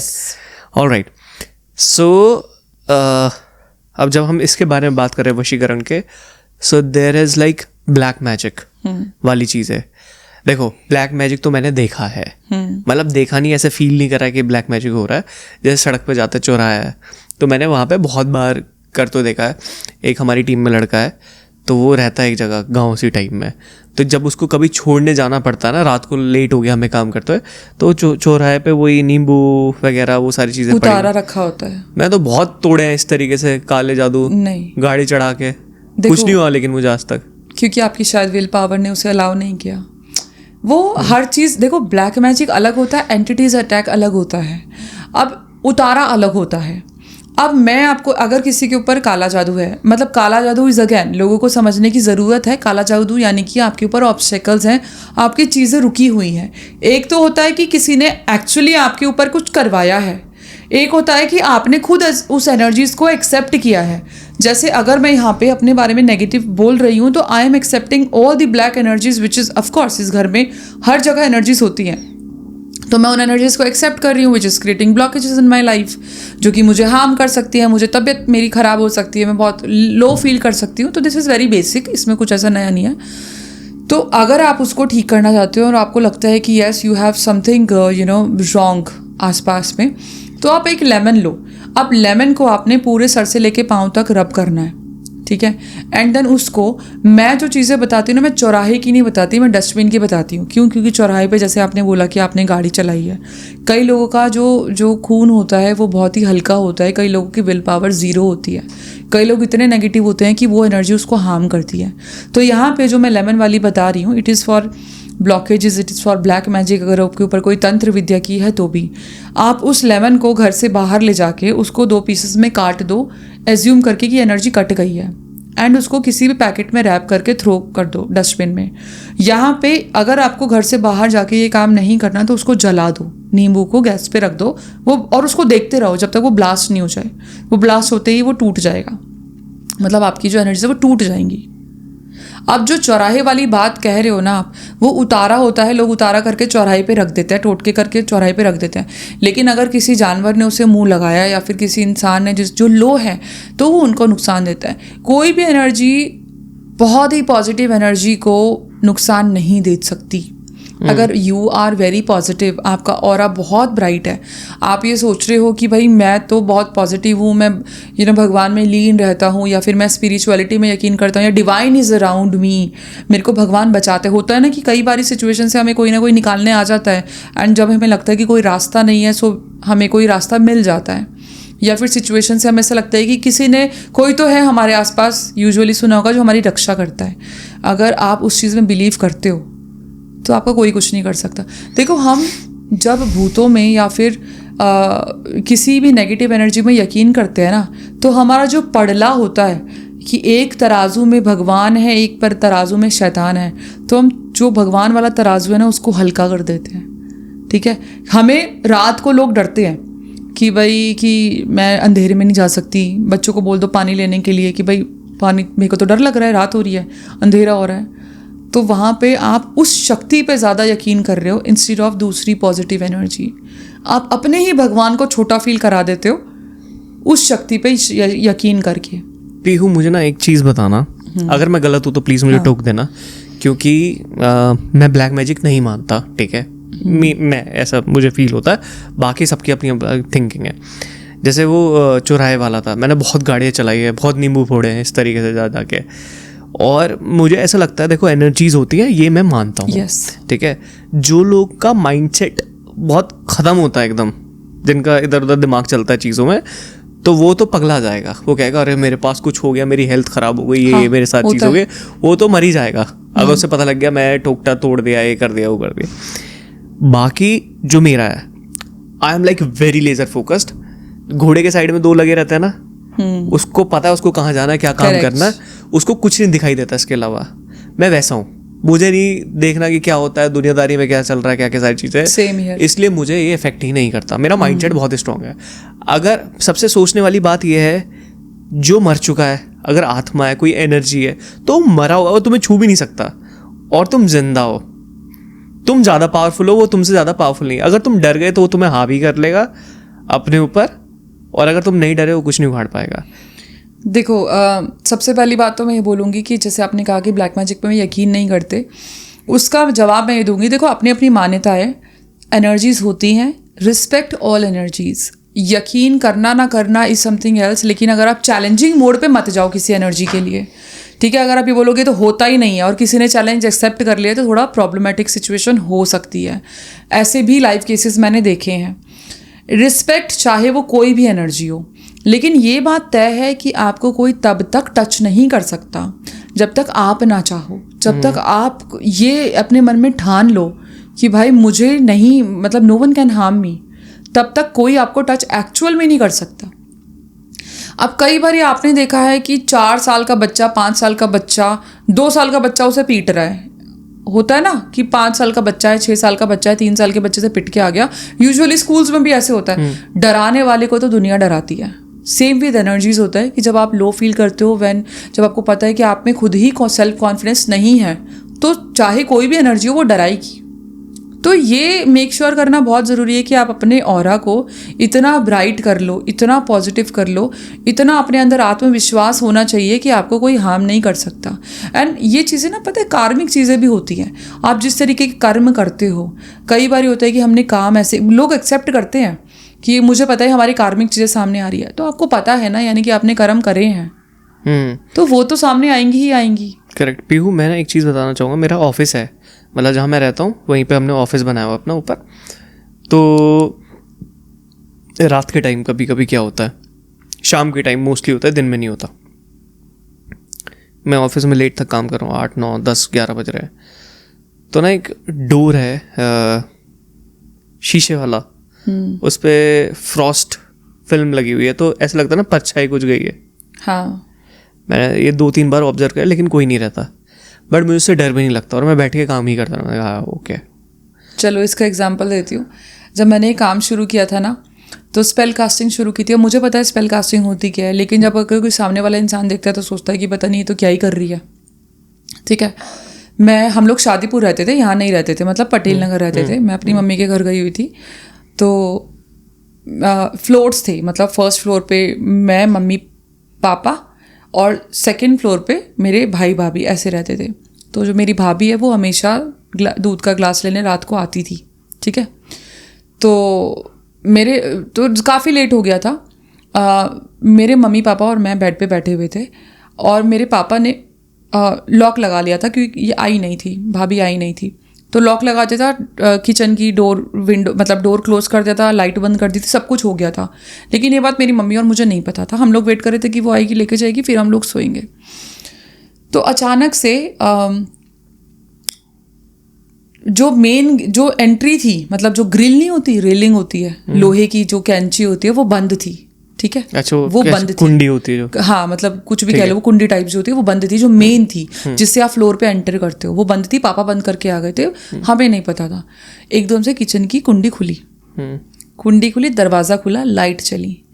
तो फॉर अस, मम्मी और मेरे लिए, हमने सोचा कि ये आ गई है, ठीक है कोई बात नहीं। अब मेरे पापा का ना फेस अजीब सा हो गया, क्योंकि वो तो बंद करके आए हुए थे। तो मैंने बोला कि आपको क्या हुआ? तो कह रहे कि मैं तो बाहर का बंद करके आया हूँ, ऐसे कौन आया है? तो मैंने बोला कि मैंने बोला कि आई होगी, तन्वी आई होगी। तो पापा ने कहा नहीं, मैं बंद करके आया हूँ, कैसे आएगी वो? तो हम लोग जब बाहर गए तो एक्चुअल में वो डोर बंद था, और किचन से कोई एक क्या बोलते हैं, शेडो निकली। No I tell you, shadow निकली। अब मेरे मम्मी पापा को थोड़ा अजीब लगा ये, ठीक है, तो मुझे नहीं डर लगा। तो मेरे मम्मी पापा ने बड़ा अजीब सा रिएक्ट किया कि ये क्या था, वो क्या था। उस टाइम जो किचन की गैस थी, जो सिलेंडर होता है, वो खुला हुआ था। ठीक है, मैंने मम्मी पापा को बोला कि आप सो, अगर आपको लगता है, क्योंकि मुझे पता था कि जब आपको ऐसी चीज़ देख के डर ना लगे तो समझ लो डिवाइन है, हमारे शुभचिंतक हमारे साथ है। जैसे मैं अपने दादाजी को बहुत मानती हूँ, वो हर जगह मुझे पहले से ही चीज़ें आके बता देते हैं। तो मैंने कहा कि हो सकता है पिताजी हो, नहीं, जिनको वो बोलते हैं, क्या बोलते हैं, एक टर्म होता है पहाड़ों में जो लोग बोलते हैं, देवता ही बोलते हैं, देवता बोलता है उनको अपने, या पूर्वज। यस, पूर्वज नहीं, जैसे कि मुझे ऐसा लगता है कि मेरे दादाजी हमेशा साथ रहते हैं, मुसीबतों में बचाने आते हैं। मैंने बहुत बारी फील किया है। तो मैंने कहा कि हो सकता है पापा पिताजी बोलते हैं हम। मैंने कहा हो सकता है कि आपकी गैस वैस, कई बार होता है कि गैस खुली होती है ना, तो समटाइम्स अपने आप ही चीज़ें होती हैं, ही बंद हो जाती है। तो आई फील कि divine is always with us and help करती है। मतलब आपकी जो आर्कएंजल्स कह लो, डिवाइन कह लो, या फिर जो चले गए हैं वो कह लो, कुछ ना कुछ साया होता है साथ में जो कि मदद करता है। मैंने उनको बोला कि आप एक काम करो, मुझे तो डर नहीं लग रहा, सो जाओ। अगर आपको लगता है सोते हुए कि बैड ड्रीम्स आए हैं, then we will think about it. लेकिन ऐसा कुछ नहीं, हम लोग सो गए। तो फिर मैंने उनको ये बोला कि ज़रूरी नहीं है कि कुछ गलती हो सकता है, कोई एनर्जी, जैसे गैस का सिलेंडर खुला हुआ था, हो सकता है कि कोई एनर्जी आपको चाह रही हो कि आप जाके देखो, वॉर्न करने आई हो। ठीक है, तो जब कुछ गलत, और ये हमेशा होता है जब हमें किसी की प्रेजेंस फील होती है, ज़रूरी नहीं है वो प्रेजेंस गलत हो, आप उसको अब्यूज़ मत करो, आप गलत मत हो सकता है वो प्रेजेंस आपके लिए ही हो सकता है ऊपर वाले ने भेजी हो। तो मैं इस चीज़ में बहुत मानती हूँ कि जब तक कोई एनर्जी आपको हार्म नहीं कर रही है, वो एनर्जी की रिस्पेक्ट करो, वो एनर्जी आपकी मदद ज़रूर करेगी। ये होता है। Got it. तो मतलब जो भी है जैसा भी है, मानो या ना मानो, respect every single thing. Yes, respect everything. Respect की बात बताती हूँ। मैंने क्लॉनिक के बारे में जब बोला था, मेरे पास बहुत क्वेश्चंस आए कि मैम हमने तो सुना है क्लॉनिक को ऑर्डर करना है, कंपेल करना है कि डू इट फॉर मी। ऐसा नहीं होता। Clonic will never work for you. हो सकता है कि आपका काम हो गया हो, बट आप खुद देखो कि कोई भी एनर्जी को आप कंपेल कर रहे हो। आप ऑर्डर और कंपेल का मतलब क्या है? एक तरीके से मेरी नज़र में वो डिसरिस्पेक्ट ही है। आप प्लीज़ करके किसी से कुछ भी मांग सकते हो। सेम चीज़ जैसे मैंने क्लॉनिक के बारे में बताया, लाखों लोगों को फ़ायदा हुआ। मैं आपके चैनल पे नितिका के बारे में बताना चाहती हूँ। It is again a spirit of wealth and money, and ये भी कोई हार्म नहीं करती, कोई नुकसान नहीं करती। क्लॉनिक भी नहीं हार्म करते, क्लॉनिक भी नुकसान नहीं करते। नितिका को कुछ लोग स्पिरिट कहते हैं, कुछ लोग गॉडेस कहते हैं, लेकिन ये है मनी के लिए ही। नितिका के सील को अगर आप, सील मतलब सिंबल जो है, पिंटरेस्ट से या गूगल से ले लोगे एंड आप बोलोगे नितिका प्लीज़ मेरा ये काम कर दो, जैसे आपको पैसे की ज़रूरत है या कोई और ज़रूरत है, आप नितिका को बोलो कि नितिका ये काम कर दो, बदले में मैं आपके नाम को स्प्रेड करूँगी। ठीक है, आपका वो काम होगा ही होगा, बट ट्रस्ट के साथ और तरीके से। ये नहीं कि Nitika I am compelling you, I am giving you order, या फिर compel order, command, I am commanding you to do this. No, never do this. Nitika के अलावा और कोई भी नाम ले सकता है? नहीं, नितिका ही नाम है। अच्छा, ये कोई वो है स्ट्रेटेजी एक तरीके से देखा जाए? नो, जैसे clonic is a spirit of wealth. Okay. Nitika is also a spirit of wealth, जो कि एक्सट्रीम लेवल पे पैसा ला के देते हैं, और ट्राइड एंड टेस्टेड है ये। जब मैंने क्लॉनिक का पहले पॉडकास्ट में बताया था, अब जितने भी मेरे पॉडकास्ट होते हैं हमेशा मुझसे क्लॉनिक के बारे में पूछा जाता है, और क्लॉनिक का मैं कह रही हूँ कि नामुमकिन काम भी क्लॉनिक ने किया। He is that powerful. क्या होता है उसमें? क्लॉनिक बेसिकली क्या है कि लूसीफर के साथ रहते हैं। लूसीफर इज़ अ डेविल, ऐसा लोग बोलते हैं। I have never worked with Lucifer, लेकिन क्लॉनिक को बनाया गया लोगों की मदद करने के लिए। वो गिवर के लिए है, गिविंग नेचर का है। ठीक है, तो वहाँ पे जो क्लॉनिक की सील होती है, यानी कि जो सिंबल होता है, आपने सिर्फ उसको देख के गेज करके बोलना होता है क्लॉनिक मेरे को ये मदद कर दो। जब मैंने सिखाया था, मैंने सिर्फ पैसे के लिए सिखाया था, लेकिन क्लॉनिक इज़ हेल्पिंग। अब जो मैं सिखाती हूँ वर्कशॉप में, मैं सब सिखाती हूँ। मतलब clonic is helping in all matters. आपका वीज़ा हो, आपका एग्ज़ाम हो, आपका जॉब हो, नौकरी, promotion, everything, your health also. Kidney के स्टोन्स भी क्लॉनिक की मदद से विदाउट सर्जरी निकले हैं। सेम वेज नितिका का है कि नितिका को अगर आप बोलोगे कि नितिका प्लीज़ मुझे ये इतना पैसा अरेंज करके दे दो स्पेसिफिक टाइम देके, तो वो होगा ही होगा, 100% होगा। और बदले में मैं आपके नाम को स्प्रेड करूँगी, क्योंकि ऑफकोर्स जो ग्रैटिट्यूड होता है वो हर एनर्जी, चाहे वो इंसान हो, चाहे वो भगवान हो, चाहे वो कोई भी एनर्जी हो, चाहिए ही होता है। पीहू, थोड़ा सा बिजनेस के लिए और जॉब वालों लोगों के लिए बात करते हैं, ठीक है? जैसे आई एम अ बिजनेसमैन और मुझे अपने पैसे इंक्रीज करने हैं, और बिजनेस को बढ़ाने के लिए मैं क्या चीज़ें कर सकता हूँ? क्या आप उपाय देना चाहोगे? चलो शुरुआत से शुरू करते हैं। हम लोग शुरू करेंगे। सबसे पहले मैं ये बनाना सिखाऊंगी कोई भी क्लीनिंग वाटर, क्योंकि आप जहाँ भी काम करते हो वो क्लीन होना तो बहुत ज़रूरी है। तो हम एक ऐसा वाटर बनाना सीखेंगे यहाँ पे, जो कि आप स्प्रे करके जब आप चीज़ों को क्लीन करोगे अपने ऑफिस पे, घर पे, तो वो अबंडेंस को लेके आएगा ना। जब भी हम कुछ भी चीज़ यूज़ करते हैं, मेक श्योर आपकी इंटेंशंस वहीं पे होनी चाहिए। आप क्लीनिंग प्रोडक्ट को या किसी भी चीज़ को यूज़ करते हुए you can not think that negative जो भी आपकी लाइफ में हो रहा है। तो आपने थोड़ा सा पानी लेना है, उसमें आपने धनिया और मिंट डालना है, पुदीना डालना है, ठीक है? उसके साथ में आपने सिनेमन डालना है। जो ये तीनों चीज़ें मैंने आपको बताई है, चाहे मिंट हो गया, चाहे कोरिएंडर हो गया, ये आपकी प्रॉस्पेरिटी को रिप्रेजेंट करता है। जो सिनेमन है वो किसी भी चीज़ को उसकी जो मैजिकल प्रॉपर्टीज़ हैं वो मैनिफेस्टेशन की है, वो स्वीटनेस की है। आपने वो डालना है। सिनेमन बार डाल लो या फिर सिनेमन पाउडर डाल लो। साथ में आपने 2 लौंग और 2 काली मिर्च डालनी है। इसको आपने अच्छे से उबालना है, ठीक है? और इसको ठंडा होने के बाद एक स्प्रे बॉटल बना लो। You can add for fragrance rose का जो इत्र होता है, या जो भी एसेंशियल ऑयल आपको यूज़ करना है वो आप कर सकते हो। और आपने स्प्रे बॉटल में डाल के अपने सारे खिड़की दरवाजे क्लीन करने हैं। अब हम साम 23 की बात करेंगे। जब मैंने एक पॉडकास्ट में साम 23 की बात की थी, तो कुछ क्रिश्चियंस बहुत ही ज़्यादा अगेंस्ट गए थे इस चीज़ के। तो लेट मी टेल यू, मैं साम 23 की पावर को बता रही हूँ। मैं इसको किसी सफाई से कोई मैच नहीं कर रही हूँ, लेकिन हमारे घर में जो भी क्लीनिंग प्रोडक्ट्स यूज़ होते हैं, अगर हम उसी को एनर्जाइज कर दें क्योंकि वो आपके हर कोने कोने में जाता है। तो वो मेरा मेथड था और खुद ट्राइड एंड टेस्टेड। आप साम 23 गूगल से निकाल के नॉर्मली अपने कार्ड को होल्ड करके भी पढ़ लोगे या फिर अपने पैसे को होल्ड करके पढ़ लोगे तो इंक्रीज़ होगा। लेकिन मुझे जो बहुत पसंद है वो ये है कि आप एक बकेट रेडी करो। बकेट में आपने एक ऑल स्पाइस वो आता है, that's not the mixture of all the spices, एक उसको कबाब चीनी बोलते हैं, ठीक है, वो आपको अमेज़ॉन से मिल जाएगा। आपने 1 चम्मच वो डालना है, आपने आधा चम्मच, क्वांटिटी में वेरी, ऐसा कुछ नहीं है, कुछ भी डालो, थोड़ा सा सिनेमन डालना है और आपने 1 चम्मच चीनी डालनी है फॉर स्वीटनेस। नाउ आपने पोछे की बाल्टी को जो पानी रेडी कर रहे हो, आपने हाथ से घुमा के क्लॉकवाइज कितनी बारी भी घुमा लो, आपने साम 23 1 या 3 बारी पढ़ना है।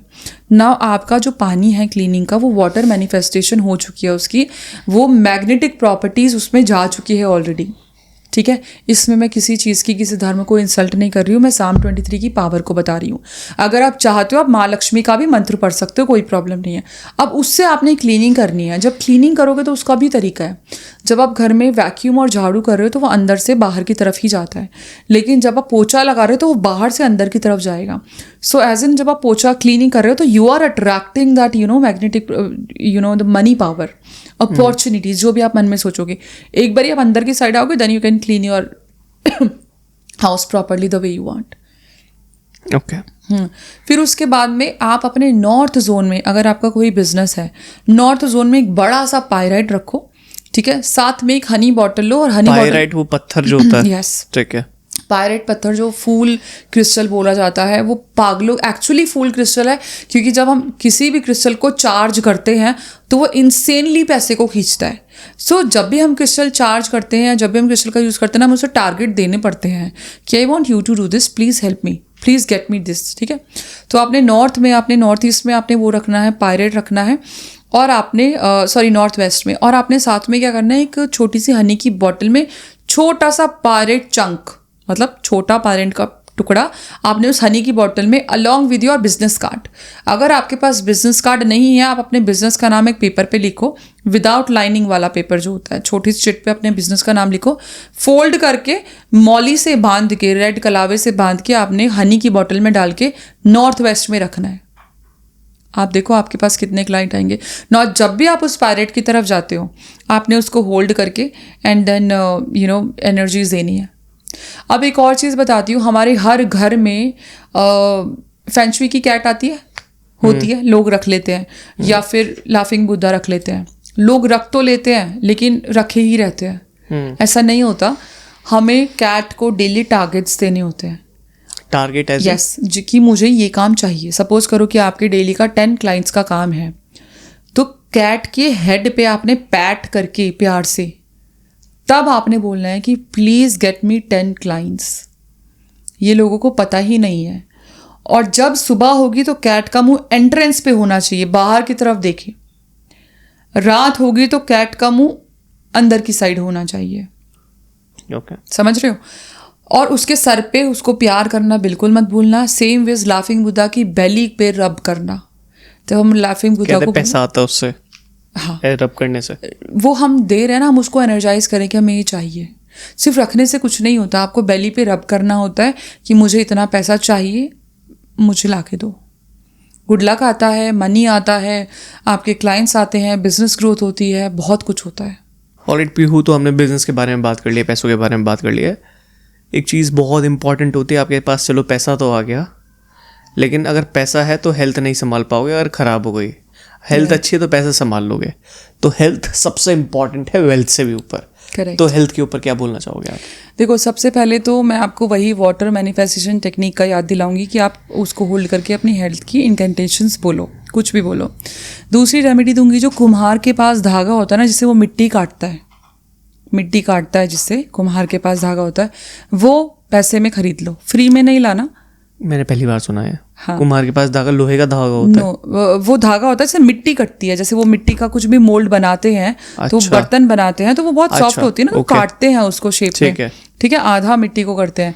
तो वो धागे को आपने अपने लेफ्ट पैर में बांधना है, टो पे बांधना है, अंगूठे पे। आपकी हेल्थ में इंप्रूवमेंट आना शुरू हो जाएगी।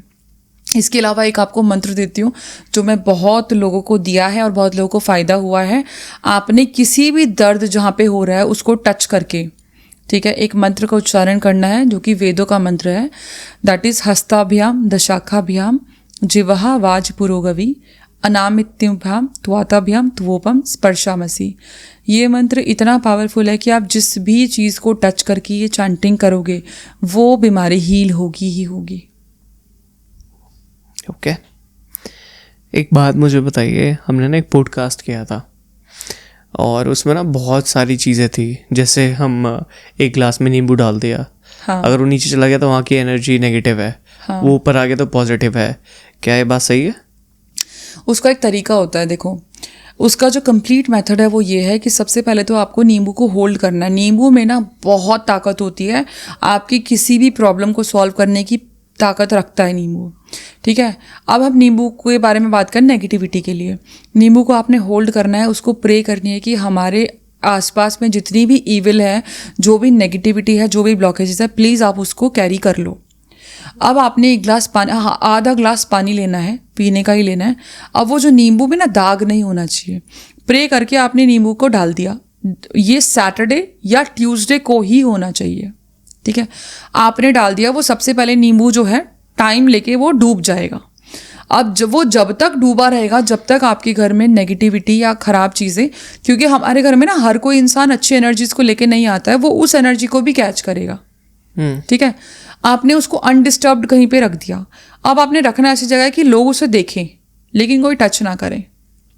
आपने देखा होगा ज़्यादातर हर दुकान पे, हर मॉल पे ये होता है, ठीक है। अब आपने क्या करना है कि उस पर ऑब्जर्व करना है आपने उसको। जैसे ही वो नींबू ऊपर आ जाएगा, सबसे पहले हर किसी का वो नीचे जाएगा ही जाएगा, जैसे ही वो ऊपर आया तो यानी कि वो ऑब्जर्व कर चुका है ना। ये घर में बरकत लेके आता है, ये ऑब्स्टेकल्स को रिमूव करता है, आपके घर में कोई लॉसेज हैं उसको भी रिकवर करता है। अब चाहे वो ऊपर आए या ना आए, आपने every Saturday you will have to change that, ठीक है। हर सैटरडे एंड हर ट्यूसडे को लेमन एंड वाटर चेंज होगा। अगर आपके घर में ब्लैक मैजिक या बहुत नेगेटिविटी है तो वो नींबू 2-3 दिन में ही सड़ जाएगा, वाइट कलर का पानी हो जाएगा, बदबू आने लग जाएगी, स्मेल आने लग जाएगी। और ये काम करता है। इवन आपके घर में अगर ग्रह कलेश है, आप इसको रखो, लेकिन ये आपकी जब तक आप में सामर्थ्य हो तब तक ये करो। आपकी लाइफ में प्रॉब्लम्स होंगी ही नहीं। चेंज करते रहो बस। लेमन को फ्लश कर दो, पानी को फ्लश कर दो, ग्लास को धो, फिर से चेंज करो। Every Tuesday and every Saturday करना है आपने ये। एक पीहू, एक क्वेश्चन हो रहा है जो बहुत लोगों के ऊपर है, क्या नज़र होती है? नज़र होती है, नज़र बिल्कुल होती है, बट यही बोलूँगी कि जो लोग बहुत ही ज़्यादा शोषापंती करते हैं वो उनको बहुत ज़्यादा लगती है, क्योंकि वो बहुत दूसरों को दिखाने की कोशिश करते हैं। और नज़र का भी यही तरीका है कि अगर आपकी चीज़ें स्ट्रांग होगी तो आपको ज़्यादा इम्पैक्ट नहीं करेगी। लेकिन कुछ चीज़ें होती हैं जो लाइफ में हमारे कभी ना कभी ब्लॉकेजेस ज़रूर आते हैं, सो वो नज़र के कारण भी आते हैं। उसके लिए बहुत छोटी छोटी रेमेडीज़ हैं। एक तो नमक के पानी से डेली नहाना, हफ्ते में एक कॉफ़ी बाथ लेना। कॉफ़ी बाथ लेने से कॉफ़ी बाथ क्या होता है? यस, कॉफ़ी बाथ होता है कि आपके कर्स भी हटाने का काम करता है कॉफ़ी नॉर्मली लो कोई भी, और पूरी बॉडी पे स्क्रब करो। जब वो इवन योर क्राउन चक्र ऑल्सो, जब आप स्क्रब करोगे तो पानी जब वो जब जाएगा, नाली में जाएगा या फिर आपके सिंक में जाएगा, तो आपको ये देखना है कि आपकी जो भी नेगेटिविटी है वो जा रही है। हर स्पेल कास्टर को स्पेल करने के बाद कॉफ़ी बाथ लेना बहुत मैंडेटरी होता है, ठीक है। अब ये जो नज़र की चीज़ है मैं आपको बताती हूँ कि या तो अपने नाखून जो काटते हो वो रख लो, हफ्ते में एक बार ही काटते हो, 15 दिन में काटते हो, या आपके जो बाल टूटते हैं वो ले लो। आपने एंटी क्लॉकवाइज अपने 7 बारी या 11 बारी या 21 बारी, ठीक है, आपने एंटी क्लॉकवाइज उनको घुमा के और उसको जला दो कपूर में। आपके ऊपर कोई भी नज़र का या नक्षत्रों का प्रभाव, नक्षत्रों का चाहोगे तो 27 बारी घुमा दो, ठीक है, या फिर कोई भी ईविल होगी वो उसी टाइम ख़त्म हो जाएगी। ओके तो नज़र आपके हिसाब से होती है और लगती भी है। और जैसे फॉर एग्जांपल जो लोग शो बिजनेस के अंदर हैं, मतलब जैसे बॉलीवुड है, ठीक है, उनको दिखाना ही पड़ता है। वो ज़्यादातर देखोगे आप काला धागा पहन के रखते हैं, ईविल का चार्म पहन के रखते हैं, फिरोज़ा पहन के रखते हैं। फिरोज़ा एक वो रॉयल जेमस्टोन है जो कि अच्छाई तो चीज़ें देता है, मतलब बहुत आपको चीज़ें देगा। कौन से कलर का होता है? दैट टर्कोइश जो होता है, ब्लू कलर जो का, सलमान खान पहनता है। सलमान खान पहनता है। ओके ठीक है, तो उसका क्या है कि वो आपके ऊपर अगर कोई नेगेटिविटी है तो वो उसको भी हटाता है, या ज़्यादातर लोग काला धागा ज़रूर पहन के रखते हैं। ठीक है, ओके। एक रील बहुत वायरल हो रही है, मैं देख रहा हूँ, जिनका घर मंदिर के पास होता है और उसकी छाया घर पे पड़ती है, तो कुछ ऐसा देखा आपने? जी, बताओ थोड़ा सा उसके बारे में। देखो, ये चीज़ बहुत ही बेकार चीज़ है कि मंदिर के पास वाला घर बहुत ही नेगेटिव होता है, या फिर जो भी छाया होती है वो जो ब्लैक एनर्जीज होती है वो आपके घरों में जाती है। ऐसा कुछ नहीं होता, बल्कि मंदिर के आसपास के घर होते हैं, यानी कि मंदिर का घंटा और मंदिर का शंख जिस घर तक पहुंचता है वो घर बहुत ही प्रोटेक्शन में होते हैं। तो लोगों के दिमाग में जो ये आजकल कीड़ा जगा है कि भाई हमारा तो मंदिर के पास का घर है, हमें तो ये प्रॉब्लम एक्चुअल हो रही है, तो वो प्रॉब्लम उससे रिलेटेड है ही नहीं। मंदिर की जो चीज़ें, मंदिर की पवित्रता जहाँ जहाँ तक जाएगी वो प्रोटेक्शन शील्ड में ऑलरेडी है, तो उसको प्लीज़ मैच मत करो। ये बहुत ही एक अजीब सी चीज़ आजकल मार्केट में आई है, ऐसा कुछ नहीं होता। स्टूपिडिटी है। Yes, of course. ओके, मुझे ऐसा लगता है कि जहाँ का एनवायरनमेंट बिल्कुल साफ सफाई का बहुत ज़्यादा ध्यान रखा जाता है, वहाँ नेगेटिविटी रुकती नहीं रुकती। नेगेटिविटी को चाहिए, डार्क चीज़ें हैं, हाँ, गंदगी है, बदबू है, स्मेल है, अंधेरा है। नेगेटिविटी से बचने के लिए ना मैं आपको एक चीज़ बताती हूँ। सबसे पहले तो जो हमारे ड्रॉर्स के नीचे की जगह होती है, जैसे किचन कैबिनेट्स के नीचे वो छोटी छोटी जगहें होती है जहाँ पे क्लीनिंग नहीं होती है, वहाँ पे क्लीनिंग करना मैंडेटरी है। जो नेगेटिविटी है वो हमारे घर की कॉर्नर्स में होती है, कॉर्नर्स को क्लीन करना और वहाँ पे मंदिर की घंटी बजाना डेली बेसिस पे सुबह शाम बहुत ज़रूरी है। और जब भी आप कोई रिचुअल करते हो जिससे नेगेटिविटी जाए, मेक श्योर आपकी खिड़की दरवाजे खुले हो, ठीक है। और जब भी आप घंटी बजाओगे, कोई रिचुअल करोगे, आपने अगेन थैंक यू ज़रूर बोलना है, उनको प्लीज़ करना है कि आप यूनिवर्स में जाइए, थैंक यू सो मच, आप यहाँ से प्लीज़ जाइए, यहाँ पे आपकी जगह नहीं है, ये करो। जब भी हम कोई ऐसा रिचुअल करते हैं कि हमारे घर में पॉजिटिविटी आए, उससे पहले नेगेटिविटी रिमूवल रिचुअल ज़रूर होता है। आप घंटी बजा लो, आप कोने में जाके क्लैप कर दो। क्लैप का सेंस ये है कि आपको तीन तरीके से क्लैप करनी होती है। एक ज़मीन के ऊपर हाथ रख के, बिल्कुल, चाहे आप लेट के करो चाहे बैठ के करो, क्लैप करनी है 3 बारी। फिर आपने बीच में खड़े होके ऐसे क्लैप करनी है, देन आपने पूरा हाथ उठा के क्लैप करनी है। आप ये पूरे घर में करते जाओ, आपकी घर की नेगेटिविटी, क्योंकि उनको स्पेस मिलती है, मूवमेंट होती है, और मूवमेंट की वजह से ही अगर आप खिड़की दरवाजे खोलोगे तो उस मूवमेंट के चक्कर में ही वो बाहर जाएगी एनर्जी। उसके बाद आप जो हम कपूर जलाते हैं, this is again the same ritual, negativity जाए पॉजिटिविटी आए। उसके बाद आप पॉजिटिविटी अट्रैक्शन की रिचुअल कर सकते हो। सिनेमन जला लिया घर में, या फिर कपूर लौंग जला लिया, आपके पास कोई फ्रेग्रेंस है आपने वो जला ली, आपने रोज़ इत्र। माता लक्ष्मी को या किसी भी अच्छी एनर्जी को खुशबू बहुत अच्छी लगती है। अगर आपके ऊपर हावी कब होगी नेगेटिविटी? जब आप में से स्मेल आ रही हो, आप वो होने ही मत दो। Got it. ये हमने बात करी एनर्जी, गंदी एनर्जी को रिमूव करने के लिए। यस। अब थोड़ा सा बात कर लेते हैं कि जैसे जहाँ पे साफ सफाई है और वो हर चीज़ का बहुत ध्यान रख रहा है, तो वहाँ पे नेगेटिव एनर्जी है ही नहीं, मान लेते हैं। लेकिन मंत्रों की वाइब्रेशन बहुत अलग होती है, जैसे ओम भूर्भुवः स्वः हो गया, ओम का उच्चारण हो गया, हनुमान चालीसा हो गया, बजरंग बाण हो गया। आप कौन सा रिकमेंड करते हो एक मंत्र जो आपको ऐसी सुबह चला देना चाहिए, कि जो आपके कानों में लगना चाहिए? देखो, वो हर इंसान की अपनी मेरी आस्था है, लेकिन मैं आपको एक ऐसी चीज़ बताऊंगी कि जिससे कार्मिक चीज़ें ख़त्म होती है। अब कार्मिक चीज़ें ख़त्म होने का मतलब ये नहीं है कि आप ये चला रहे हो लेकिन फिर से पाप कर रहे हो। अपने कर्म तो अपने हाथ में है, होते ही हैं। इट्स लाइक कि आपने डेली अपनी एक किताब लिखनी है अपनी ज़िंदगी की, अपने पेज की। आपने कैसे कर्म लिखने हैं, कैसे इंक से लिखने हैं, वो आपके ऊपर है। आपने ब्लैक कर्म डार्क एनर्जी से लिखने, डार्क इंक से लिखने हैं, या फिर अच्छी चीज़ें लिखनी है अच्छे पेन से। लेकिन एक कवच आता है, कृष्ण ब्रह्मांड कवच। कृष्ण ब्रह्मांड कवच डेली पढ़ने से या सुनने से आपके कर्म कटते हैं, आपके पाप कटते हैं, आपके आगे के रास्ते खुलते हैं। क्या नाम बताया आपने? कृष्ण ब्रह्मांड कवच। अच्छा। ये बहुत पावरफुल कवच है, बहुत अमेजिंग रिजल्ट देता है। आप 21 दिन कंटिन्यू पढ़ के देखो, एक बार ही दिन में पढ़ लो, ज़्यादा टाइम नहीं लगेगा, आपको इंस्टेंट रिजल्ट आएगा। और इसकी ऑडियो सुन ले तो ऑडियो है? ऑडियो सुनना is a sound therapy again, लेकिन जब हम खुद पढ़ते हैं, देखो ऑडियो घर के वातावरण को शुद्ध करता है।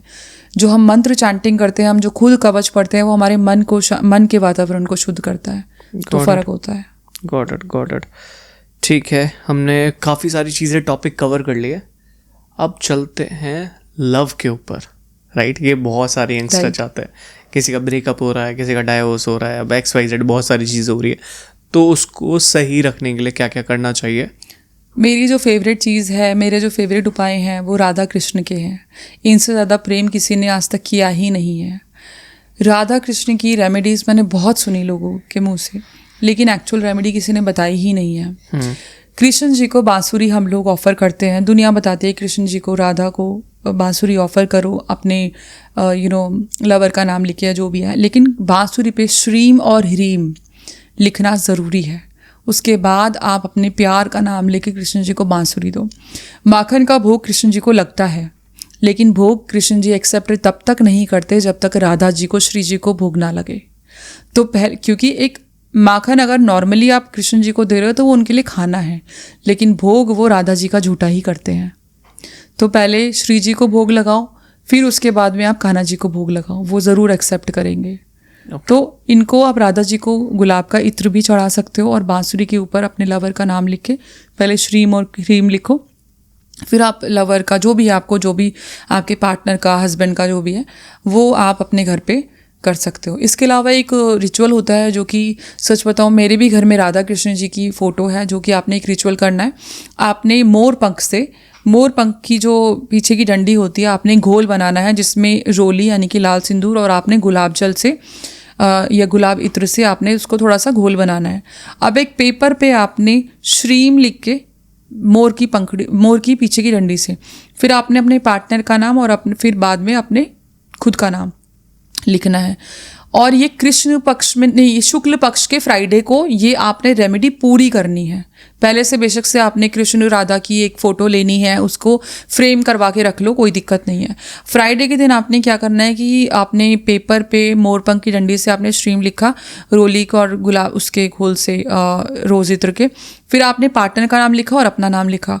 अब आपने उसको फोल्ड करके राधा कृष्ण का जो गोल्डन फ्रेम होगा वहाँ पे आपने फ़ोटो के या तो पीछे रख दो या फिर आगे रख दो, अप टू यू। फ्रेम के अंदर ही रखना है पर, और आपने नॉर्थ वेस्ट में आपने लगाना है, फ्राइडे के दिन ही लगाना है। और आप देखो, और अपने बेडरूम में लगाना है। आप देखो आपके रिलेशनशिप कैसे सॉल्व होते हैं। ओके, स्पिरिचुअलिटी के बारे में बात करेंगे। ये मेरा बहुत फेवरेट टॉपिक है और मैं भी काफ़ी स्पिरिचुअल हूँ, मेडिटेशन वगैरह उन सब चीज़ों पे बहुत फोकस करता हूँ। मैंने 2 प्रोग्राम करे, मतलब मैं स्पिरिचुअलिटी में बहुत डीप घुसना चाहता था, तो एक आर्ट ऑफ लिविंग का प्रोग्राम था, एडवांस मेडिटेशन प्रोग्राम। उसमें क्या होता है, आप किसी की आंखों में नहीं देख सकते, आप किसी से खाना नहीं मांग सकते, किसी से बात नहीं कर सकते हो। 7 दिन तक बहुत इंटेंस रहता है, आप सिर्फ मेडिटेशन करते हो। और वो मेरे लिए गेम चेंजर था, क्योंकि उससे मेरा माइंड स्विच्ड ऑफ हुआ, जो कभी हुआ नहीं आज तक, और उसे करने के बाद बहुत अच्छा फील हुआ। और उसके बाद मुझे एक्चुअल में पता लगा कि मेडिटेशन करते कैसे है, क्योंकि वहाँ पे 7-7 8-8 घंटे मेडिटेशन होता है कंटिन्यूस। वो बहुत इंटेंस था, हाथ पैरों में दर्द होने लग गया, बैठ नहीं पा रहे हैं, नींद आ रही है, गिर रहे हैं मेडिटेशन करते करते। आपके हिसाब से स्पिरिचुअलिटी क्या है और आप किस तरीके से देखते हो स्पिरिचुअलिटी को? देखो, मैं इतना डेप्थ तो नहीं जानती जो आप कह रहे हो आर्ट ऑफ लिविंग का, जो भी आपका कुछ एक्सपीरियंस रहा होगा, क्योंकि मुझे गाइड करने वाला ऊपर वाला था जब मैंने इस जर्नी को शुरू किया था, और कोई भी नहीं था। मेरी नज़र में जो मेडिटेशन होता है वो होती है मन की शांति और दिमाग की शांति। मेडिटेशन करना बहुत आसान नहीं होता, ये आपको भी पता है। आपने कोई प्रोफेशनल जगह पे गए हो और आपने प्रॉपर सीखा, दैट इज़ एंटायरली डिफरेंट, लेकिन हर कोई नहीं पहुंच पाता। मैं भी आज तक नहीं पहुंच पाई, लेकिन मैं फिर से वही बोलूँगी कि जो मेरा एक्सपीरियंस रहा है, मेडिटेशन मेरी नज़र में वो है जिस गाने को, जिस चीज़ को सुन के आपका अंदर तक ना खाली हो जाए। तो जो सबसे पहले तो मेडिटेशन, अगर मैं टेक्निक बताऊं जिनको एक्चुअल मेडिटेशन करनी है, वो मुझे लगता है कि अपनी सांसों से करनी है, अपनी ब्रीदिंग टेक्निक से करनी है। यानी कि आपने इनहेल और एक्सहेल की जो थेरेपी होती है, हर कोई इंसान सांस लेता है, तो आपने आंख बंद करके दिन के 10 से 15 मिनट निकाल के अपने सिर्फ सांसों को सुनना है और उसी के थ्रू मेडिटेशन करनी है।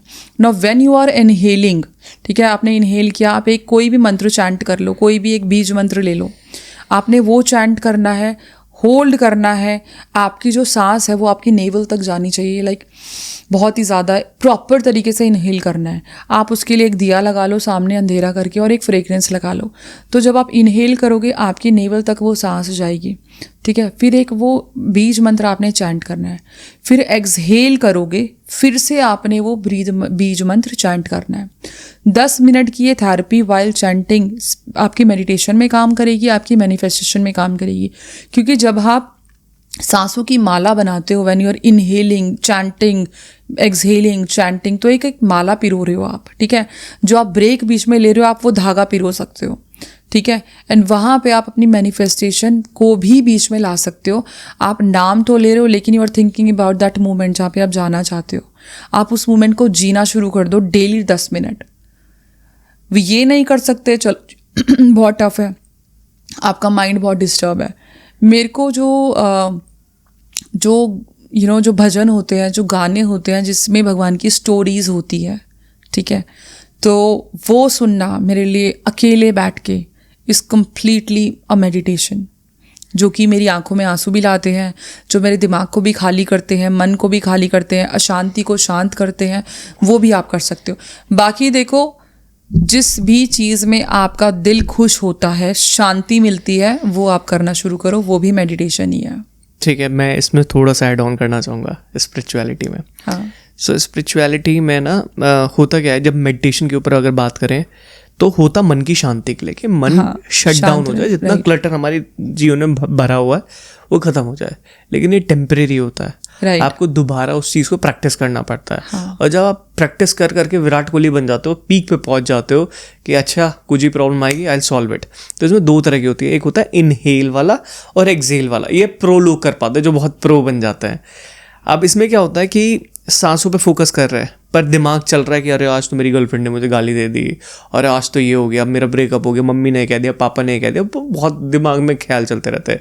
एक होता है मंत्र वाली, जिसमें हो गया ओम, अब वो कुछ सोच नहीं सकता, अब ये इस पे ही फोकस कर रहा है, साउंड वाला। हाँ, तो इसका फोकस बढ़िया हो जाता है। उच्चारण उन लोगों के लिए जो प्रो नहीं है, लेकिन जो सांस वाली हम ले रहे हैं ना, तो उसमें बहुत सारे ख्याल आएंगे, उसके बाद दिमाग इतना थक जाएगा ना, सोचना बंद कर देगा, और मेडिटेशन करते करते एक टाइम पे आपको नींद आ जाएगी। नहीं, for me it's entirely different.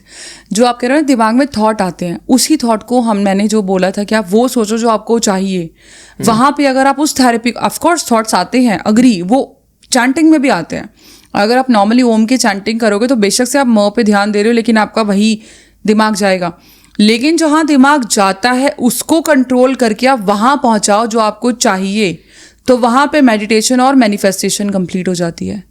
तो जो सांसों की है ना, ये मेरे ख्याल से इट्स नॉट दैट डिफिकल्ट, क्योंकि वहाँ पे आप दिमाग को अपना थोड़ा सा कंट्रोल करके अपने लाइफ के गोल्स पे भी ध्यान दे सकते हो।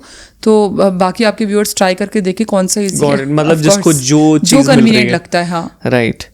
तो पर एक और चीज़ बताती हूँ, जो मैंने ये गाने वाली बोला है या फिर जो जैसे मैं सुनती हूँ, ये उन लोगों के लिए जिन्होंने मेडिटेशन कभी शुरू ही नहीं करी, लेकिन उनका मन बहुत भरा हुआ है, बहुत भरा हुआ है, and they want some kind of healing. तो मेरे लिए जो हीलिंग है, जैसे मुझे नेचर बहुत पसंद है, और ये मुझे शिव विवाह बहुत पसंद है, और राधा कृष्ण की जो कृष्ण लीलाएं हैं ये बहुत पसंद है। तो मैं ये सुन के और इनकी चीज़ों को एलेक्सा पे चला देती हूँ या ये सुनती हूँ, तो मुझे बहुत अच्छा लगता है। मतलब ये भी अ पार्ट ऑफ हीलिंग हो गई या मेडिटेशन होगी फॉर मी। यस, ये है। Got it. ओके, सो 2025 आ रहा है और ये हनुमान जी का साल बोला जा रहा है, तो आप कैसा बोलना चाहोगे 2025 कैसा है according to numerology and your experience, ही कैसा रहने वाला है? 2025 सबसे पहली बात तो ये है कि 2 + 2 + 5 है। तो यहाँ पे एक तो आपका दिमाग, मून, 2 नंबर की फ्रीक्वेंसी ज़्यादा है, मन, ठीक है। 5 नंबर हो गया आपका दिमाग, और टोटल हो गया 9, यानी कि मंगल। सबसे पहली बात तो अभी तक आपने जो भी सुना है कि इस नंबर के लिए अच्छा जाएगा, इस नंबर के लिए ख़राब जाएगा, ये वो दिमाग से निकाल दो। 2024 में जो भी काम रुके हुए थे जिन लोगों के, वो भी उन्हीं लोगों के रुके थे जिसने एक्सेप्ट किया था कि 2024 मेरा ख़राब जाएगा। 2025 में शुरू हो जाएंगे वो काम। कंप्लीशन का नंबर है ना, मार्स का नंबर है, मंगल की एनर्जीज है, हाई एनर्जीज रहेगी।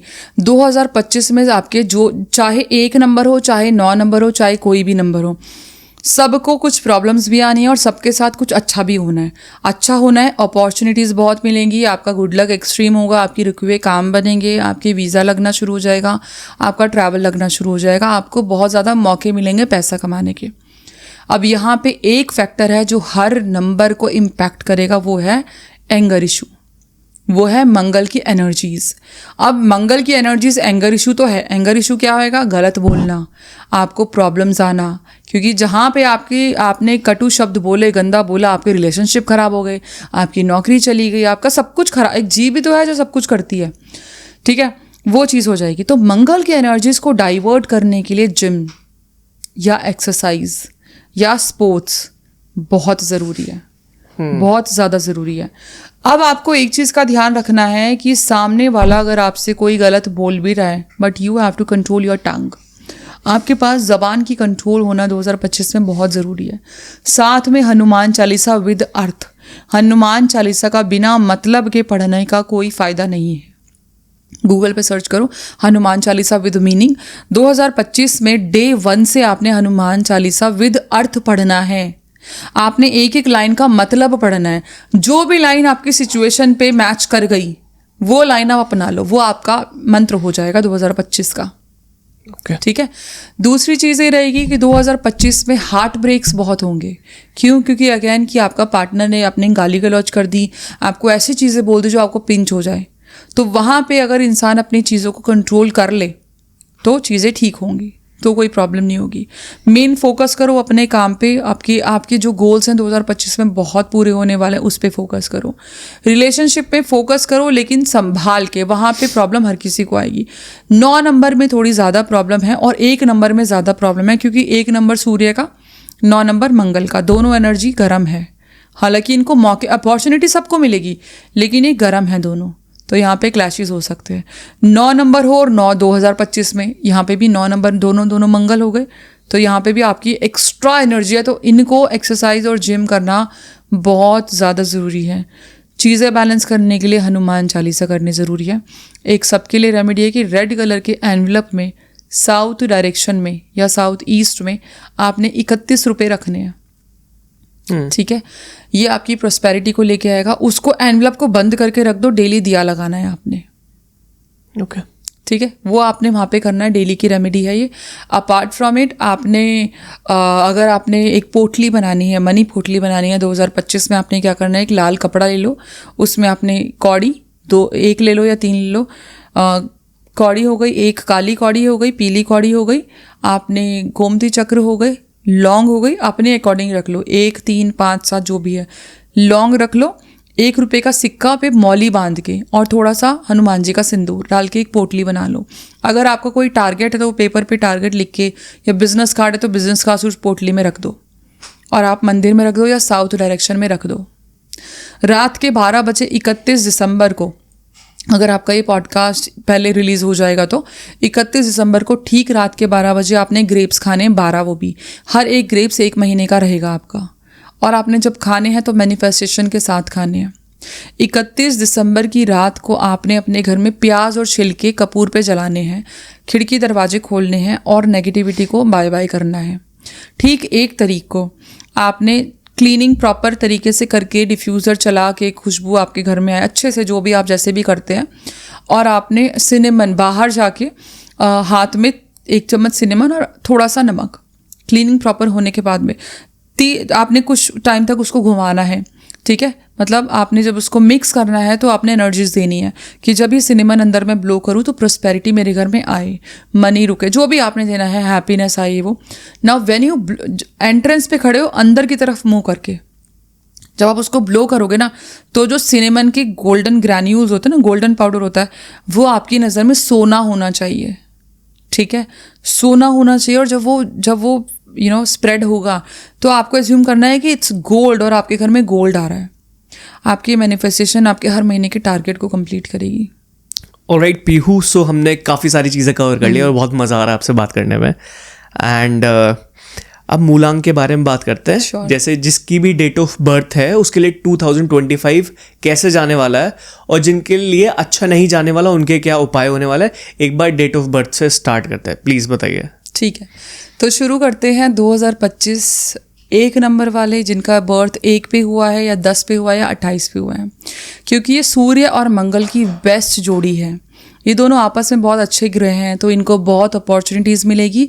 1 नंबर वालों को बहुत अपॉर्चुनिटीज़ मिलेगी, बहुत एनर्जेटिक फील करेंगे। इनकी जो भी लाइफ में जो चीज़ें रुकी हुई हैं या फिर जो चीज़ें, जैसे अगर कोई पढ़ाई कर रहा है या कोर्सेज कर रहा है या आगे बिजनेस को बढ़ा रहा है, तो वो सब बढ़ेगा। लेकिन एक प्रॉब्लम है कि यहाँ पे मंगल और सूर्य दोनों ही गर्म ग्रह हैं, तो यहाँ पे एंगर इशू, अगर आपका पार्टनर 1 नंबर है और आपका कोई और भी नंबर है, तो हो सकता है कि आपने कड़वे शब्द अपने पार्टनर से सुनने ही पड़ेंगे। तो इसीलिए आपको यहाँ पे क्या करना है कि अपने ईस्ट डायरेक्शन में आपने सूर्य को ठीक करने के लिए सूर्य का जो कॉपर का जो सूर्य होता है, अपने ईस्ट डायरेक्शन में आप उसको लगाओ। इससे आपको और नेम फेम मिलेगा। वैसे 1 नंबर के लिए साल अच्छा है। 2025 जिनका जन्म 2 को हुआ है, 11 को हुआ है या 20 को हुआ है, उनका जो बर्थ नंबर है वो बनता है 2। 2 बहुत सौम्य है, यानी कि मून है। ठीक है, मून क्या है? वाटर एलिमेंट होता है, बहुत ही सौम्य एलिमेंट होता है। वहाँ पे मंगल की एनर्जीज, ज़्यादातर लोगों ने बहुत कुछ कहा है, लेकिन मेरी नज़र में जो है 2 का महाभाग्य योग आने वाला है। वो कैसे आने वाला है कि 2 है मून, यानी कि लिक्विड कैश। आप अपनी मेहनत से जितना पैसा कमा सकते हो कमाओ, जितनी मेहनत कर सकते हो करो। आपका कुछ भी काम हो वो लिक्विडिटी में आएगा ही आएगा। आपका रुका हुआ पैसा आएगा, आपका रिलेशनशिप बहुत ही ज़्यादा सॉफ्ट रहेगा, रिलेशनशिप में बहुत ही ज़्यादा इमोशनल जैसे होता है कि कई बार 2 नंबर वाले एक्सप्रेस नहीं कर सकते, वो सब होगा, अच्छे से होगा। लेकिन एक ट्विस्ट रहेगा यहाँ पे भी। 2 नंबर वाला, जैसे मैंने बोला कि सौम्य प्लैनेट है, दुख सकता है, वहाँ पे मंगल की एनर्जीज, हार्ट ब्रेक्स बहुत ज़्यादा होंगे। तो वो बैलेंस करने के लिए मून का यानी कि दूध का दान आपने देना है, हर मंडे देना है। कितना भी दे दो कोई फ़र्क नहीं पड़ता, आधा किलो किसी भी नीडी इंसान को दे दो, या फिर शिव पे भी, शिवलिंग पे जाके उस दूध को आपने ऑफर करना है, दूध का आपने चढ़ाना है शिवलिंग पे ओम नमः शिवाय का जाप करके। 2025 जिनका जन्म 3 को हुआ है, 12 को हुआ है या फिर 21 को हुआ है, जिनका जो बर्थ नंबर है वो 3 होता है, इनके लिए साल बहुत अमेजिंग जाने वाला है। इनकी स्टडीज़ में बहुत अच्छी चीज़ें होने वाली है। इनको बहुत ज़्यादा पढ़ाई करने का मौका मिलेगा, इनको कोर्सेज करने का मौका मिलेगा, इनको अपनी विद्या को आगे बढ़ाने का मौका मिलेगा। अगर आप किसी काउंसलिंग फील्ड में हैं, अगर आप एस्ट्रोलॉजर्स हैं, तो आपका नेम फेम तो गारंटी है। अगर आप नहीं भी हैं इस फील्ड में, तो भी आपका ये साल बहुत ही अच्छा जाने वाला है। लेकिन यहाँ पे भी एक ट्विस्ट है। 3 नंबर वालों को स्पेशली अपनी नॉलेज पे घमंड नहीं करना।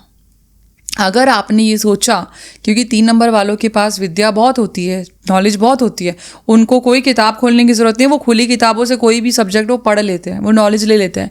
यहाँ पे अगर आपने अपनी तरक्की पे घमंड किया तो आप वहीं बैठ जाओगे।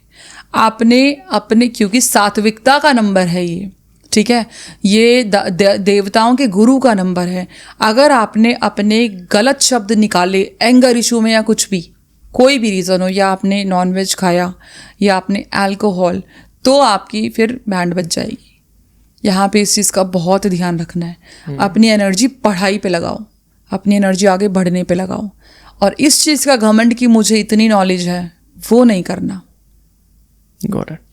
2025 4 नंबर वालों के लिए, जिनका जन्म 4 को हुआ है, जिनका जन्म 22 को हुआ है या 31 को हुआ है, यानी कि उनका राहु और मंगल, ईगो का इशू। यहाँ पे अगेन आपको आगे बढ़ने के मौके मिलेंगे। हो सकता है आप किसी मैकेनिकल वाली चीज़ों में जाओ या मशीनरी की चीज़ों में जाओ, या फिर आपके जो भी एग्ज़ाम क्लियर नहीं हो रहे हैं वो एग्ज़ाम क्लियर होंगे। कॉम्पिटिटिव एग्ज़ाम 4 वालों के लिए बहुत क्लियर होंगे।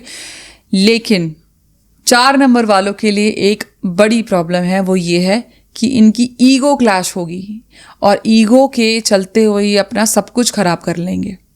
ईगो आएगी, नौकरी से हाथ धोना पड़ेगा, ईगो आएगी, रिलेशनशिप खराब होगा, ईगो आएगी, और मंगल की एनर्जीज गुस्सा और ईगो तबाही मचा देगा 4 नंबर वालों के लिए। तो मन को शांत करने के लिए इन लोगों को मेडिटेशन बहुत ज़रूरी है, क्योंकि 4 नंबर वालों में इतनी कैपेबिलिटीज़ तो होती हैं। दोस्त हैं तो अच्छे दोस्त, दुश्मन हैं तो खतरनाक दुश्मन। तो जो करना है वो एक्सटेंड लेवल पे करते हैं, चाहे वो अच्छाई हो चाहे वो बुराई हो। तो अच्छाई का रास्ता चुने आप। ठीक है, गॉट इट। 2025 5 नंबर वालों के लिए, यानी कि जिनका जन्म 5 का हुआ है, जिनका जन्म 14 का हुआ है और जिनका जन्म 23 को हुआ है, उनका बर्थ नंबर बनता है 5। अब 5 बुध का नंबर है और वहाँ पे मंगल की एनर्जीज, यानी कि दिमाग तो आपका एक्सट्रीम लेवल पे चलेगा। वैसे भी 5 नंबर का जो एंगर होता है वो बहुत ही ज़्यादा ऊपर जाता है, फिर शांत हो जाता है। इनको बहुत ही ज़्यादा अचीवमेंट मिलने वाली है, यहाँ पे तरक्की मिलने वाली है। जिनको जो जॉब में है उनको प्रमोशन भी मिलने वाली है, क्योंकि ये हार्ड वर्क तो करवाएगा, साथ सबको मेहनत कराएगा। लेकिन यहाँ पे भी एक ट्विस्ट है, वो ये है कि 5 नंबर वालों के लिए 2025 एंगर इशू का कारक बनेगा, और वो भी इस लेवल का एंगर इशू कि वो शायद सामने वाले को बर्बाद करने से भी ना चूकें। तो अगर आपने ये गलती कर दी तो आप खुद भी बर्बाद हो जाओगे। वो कहते हैं ना कि अगर आप सामने वाले के घर में आग लगाने की कोशिश करते हो तो हाथ तो आपके भी जलते हैं। तो इस चीज़ का बहुत ध्यान रखना है कि आपकी जो एनर्जीज़ हैं वो अच्छी चीज़ों पे, अपनी अचीवमेंट के लिए ज़्यादा हो। 2025 6 नंबर वालों के, जिनका जन्म 6 को हुआ है, जिनका जन्म 15 को हुआ है या 24 को हुआ है, वो है नंबर 6। तो चलिए 6 नंबर है, वीनस है, फिर से सौम्य प्लैनेट है, बहुत प्यारा सा प्लैनेट है, प्यार वाला प्लैनेट है, शुक्राचार्य को रिप्रेजेंट करता है, दानवों का गुरु है। वैसे तो बहुत ही ज़्यादा छलिया प्लैनेट होता है ये। जो 6 नंबर होता है ये बहुत ही ज़्यादा इनको अपॉर्चुनिटीज़ मिलेगी, इनकी लग्जरी में बहुत ही ज़्यादा, जो भी ये मेहनत करेंगे अपने घर में लग्जरी लेके आएंगे। 6 नंबर वालों को हमेशा एक चीज़ का याद रखना है कि उनके बदन से, उनकी बॉडी से खुशबू हमेशा आनी चाहिए। अपने एड़ियों पे परफ्यूम का स्प्रे ज़रूर करना है। 2025 में भी आपने रोज़ इत्र अपनी एड़ियों पे लगा के बाहर निकलना है, ये उनके लिए रेमेडी है। और अपने चाहे महीने में एक चीज़ अपने घर में लेके आओ, लग्जरी अट्रैक्ट्स लग्जरी, लेकिन लग्जरी की कोई निशानी आपने हर महीने लेके आनी है। 2025 में जो 6 नंबर है, इनको इनकी लव लाइफ में भी चीज़ें आगे बढ़ेंगी। अगर कोई रुकी हुई है या फिर जो गर्लफ्रेंड बॉयफ्रेंड का प्रॉब्लम वो भी बढ़ेगा, मतलब प्रॉब्लम नहीं, सल्यूशन होगा, उनका रिलेशनशिप आगे तक लेके जाएंगे। लेकिन इनका भी एक प्रॉब्लम है, वो ये है कि आपने 9 नंबर के अकॉर्डिंग मार्स का एग्रेशन आपकी जीभ पे ना आए, क्योंकि 6 नंबर रिलेशनशिप को रिप्रेजेंट करता है और आपके रिलेशनशिप खराब होने के लिए रहेंगे। तो आपने अपने आप को ऐसा मौका नहीं देना कि आपके चाहे रिलेशनशिप बॉस के साथ हो, चाहे दोस्तों के साथ हो, चाहे कोलीग्स के साथ हो, चाहे पार्टनर के साथ हो, चाहे आपकी गर्लफ्रेंड हो, भाई बहन हो, मेक श्योर कि आपकी रिलेशनशिप खराब ना हो। क्योंकि अगर आप किसी भी रिलेशनशिप का अपमान करते तो आप शुक्र को वैसे भी खो देते हैं। मतलब हर रिलेशनशिप अपने ही अलग अलग रिप्रेजेंट करता है प्लैनेट्स को। लेकिन अगर आप अपनी वाइफ को भी इंसल्ट करेंगे, एक्स्ट्रा मैरिटल अफेयर कर रहे हैं 2025 में, तो आपकी वैसे भी बैंड बजने वाली है। 7 नंबर की बात करते हैं 2025 में, जिनका जन्म 7 नंबर है, 7 को हुआ है, या जिनका जन्म 16 को हुआ है, या जिनका जन्म 25 को हुआ है, वो उनका बर्थ नंबर है 7। तो 7 देखिए केतु है, यानी कि सिर्फ धड़ है, सर नहीं है। तो चीज़ें रहेंगी, चीज़ें सही रहेंगी, लेकिन स्लो रहेगी, चीज़ें थोड़ी इनकी स्लो रहेंगी। अचीवमेंट्स है लेकिन स्लो है। यहाँ पे इनके लिए रामबाण उपाय है, इनको अपनी इंट्यूशन से काम लेना है, दूसरों के दिमाग से नहीं चलना। दूसरों के दिमाग से चलोगे तो राहु अपने ऊपर प्रभावित कर लोगे, राहु हावी कर लोगे। आपने, आपका दिल जो कहता है, आपकी जो इंट्यूशन कहती है, आपने उसके थ्रू ही काम लेना है। 2025 आपके लिए सक्सेस साल रहेगा।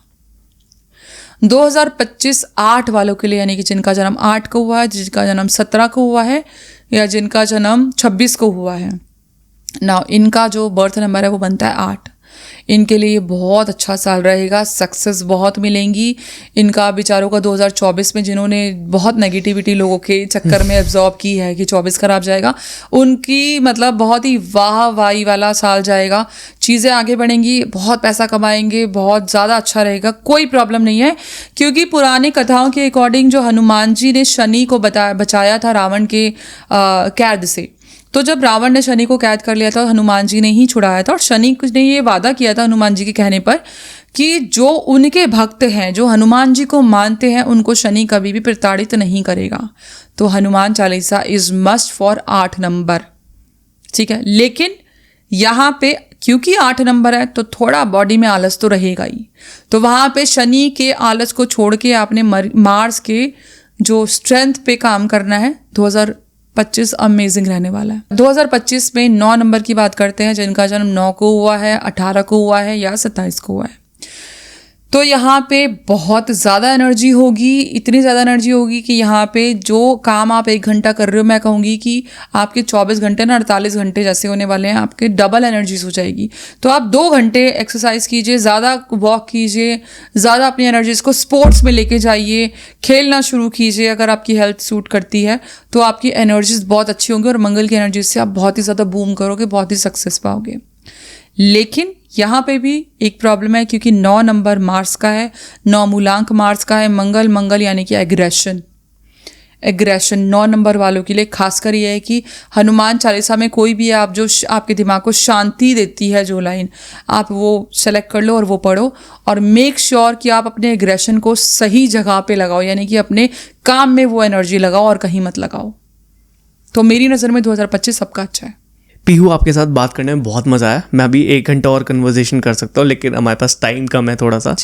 सो जस्ट वांटेड टू नो, आप क्या ऑडियंस को लास्ट नोट देना चाहते हो हमारी? जी बिल्कुल, थैंक यू सो मच। मुझे भी बहुत मज़ा आया आपके साथ पॉडकास्ट करने पे। मैं हर इंसान को जो आपकी वीडियो को व्यू करेगा, जो देखेगा, जो मुझे फॉलो करता है या नहीं भी करता, उनको सिर्फ एक चीज़ ये कहूँगी कि किसी भी नेगेटिविटी को अट्रैक्ट मत करो। जब आपकी नीयत और कर्म अच्छे हैं तो आपको सिर्फ पॉजिटिविटी को ही अट्रैक्ट करना है। और जो मैनिफेस्टेशन होती है वो किसी भी ज्ञान से परे होती है, किसी भी विद्या से परे होती है और सबसे ऊपर होती है। तो हमारी ज़िंदगी को मोल्ड करना हमारे हाथ में होता है। हमारी ज़िंदगी कैसे चलनी चाहिए वो भी हमारे हाथ में। जस्ट मेक श्योर कि मेरी नज़र में ये होता है कि आप जो एक खुली किताब होती है जो डेली आपने लिखना होता है, अब उस किताब को अपने किस तरीके से लिखना है वो आपके हाथ में है। तो रात को सोने से पहले अच्छी चीज़ें सोच के सो, सुबह उठते ही अच्छी चीज़ें सोच के उठो, आपका दिन बनेगा ही बनेगा। Thank you so much Peehu. देखते हैं कि हमारा पॉडकास्ट कैसा जाएगा। बिल्कुल। And hope to see you super soon. Thank you so much. Thank you. I hope आपको ये पॉडकास्ट बहुत पसंद आया होगा। अगर आपको पसंद आया तो प्लीज़ चैनल को सब्सक्राइब करना, क्योंकि ऐसी स्टोरीज पॉडकास्ट बनाने में बहुत टाइम, मेहनत, ट्रैवल, सारी चीज़ें लगती है। प्लीज़ सब्सक्राइब ज़रूर करना, मुझे और मेरी टीम को बहुत अच्छा लगेगा और ऐसे इन्फॉर्मेटिव कंटेंट और आते रहेंगे।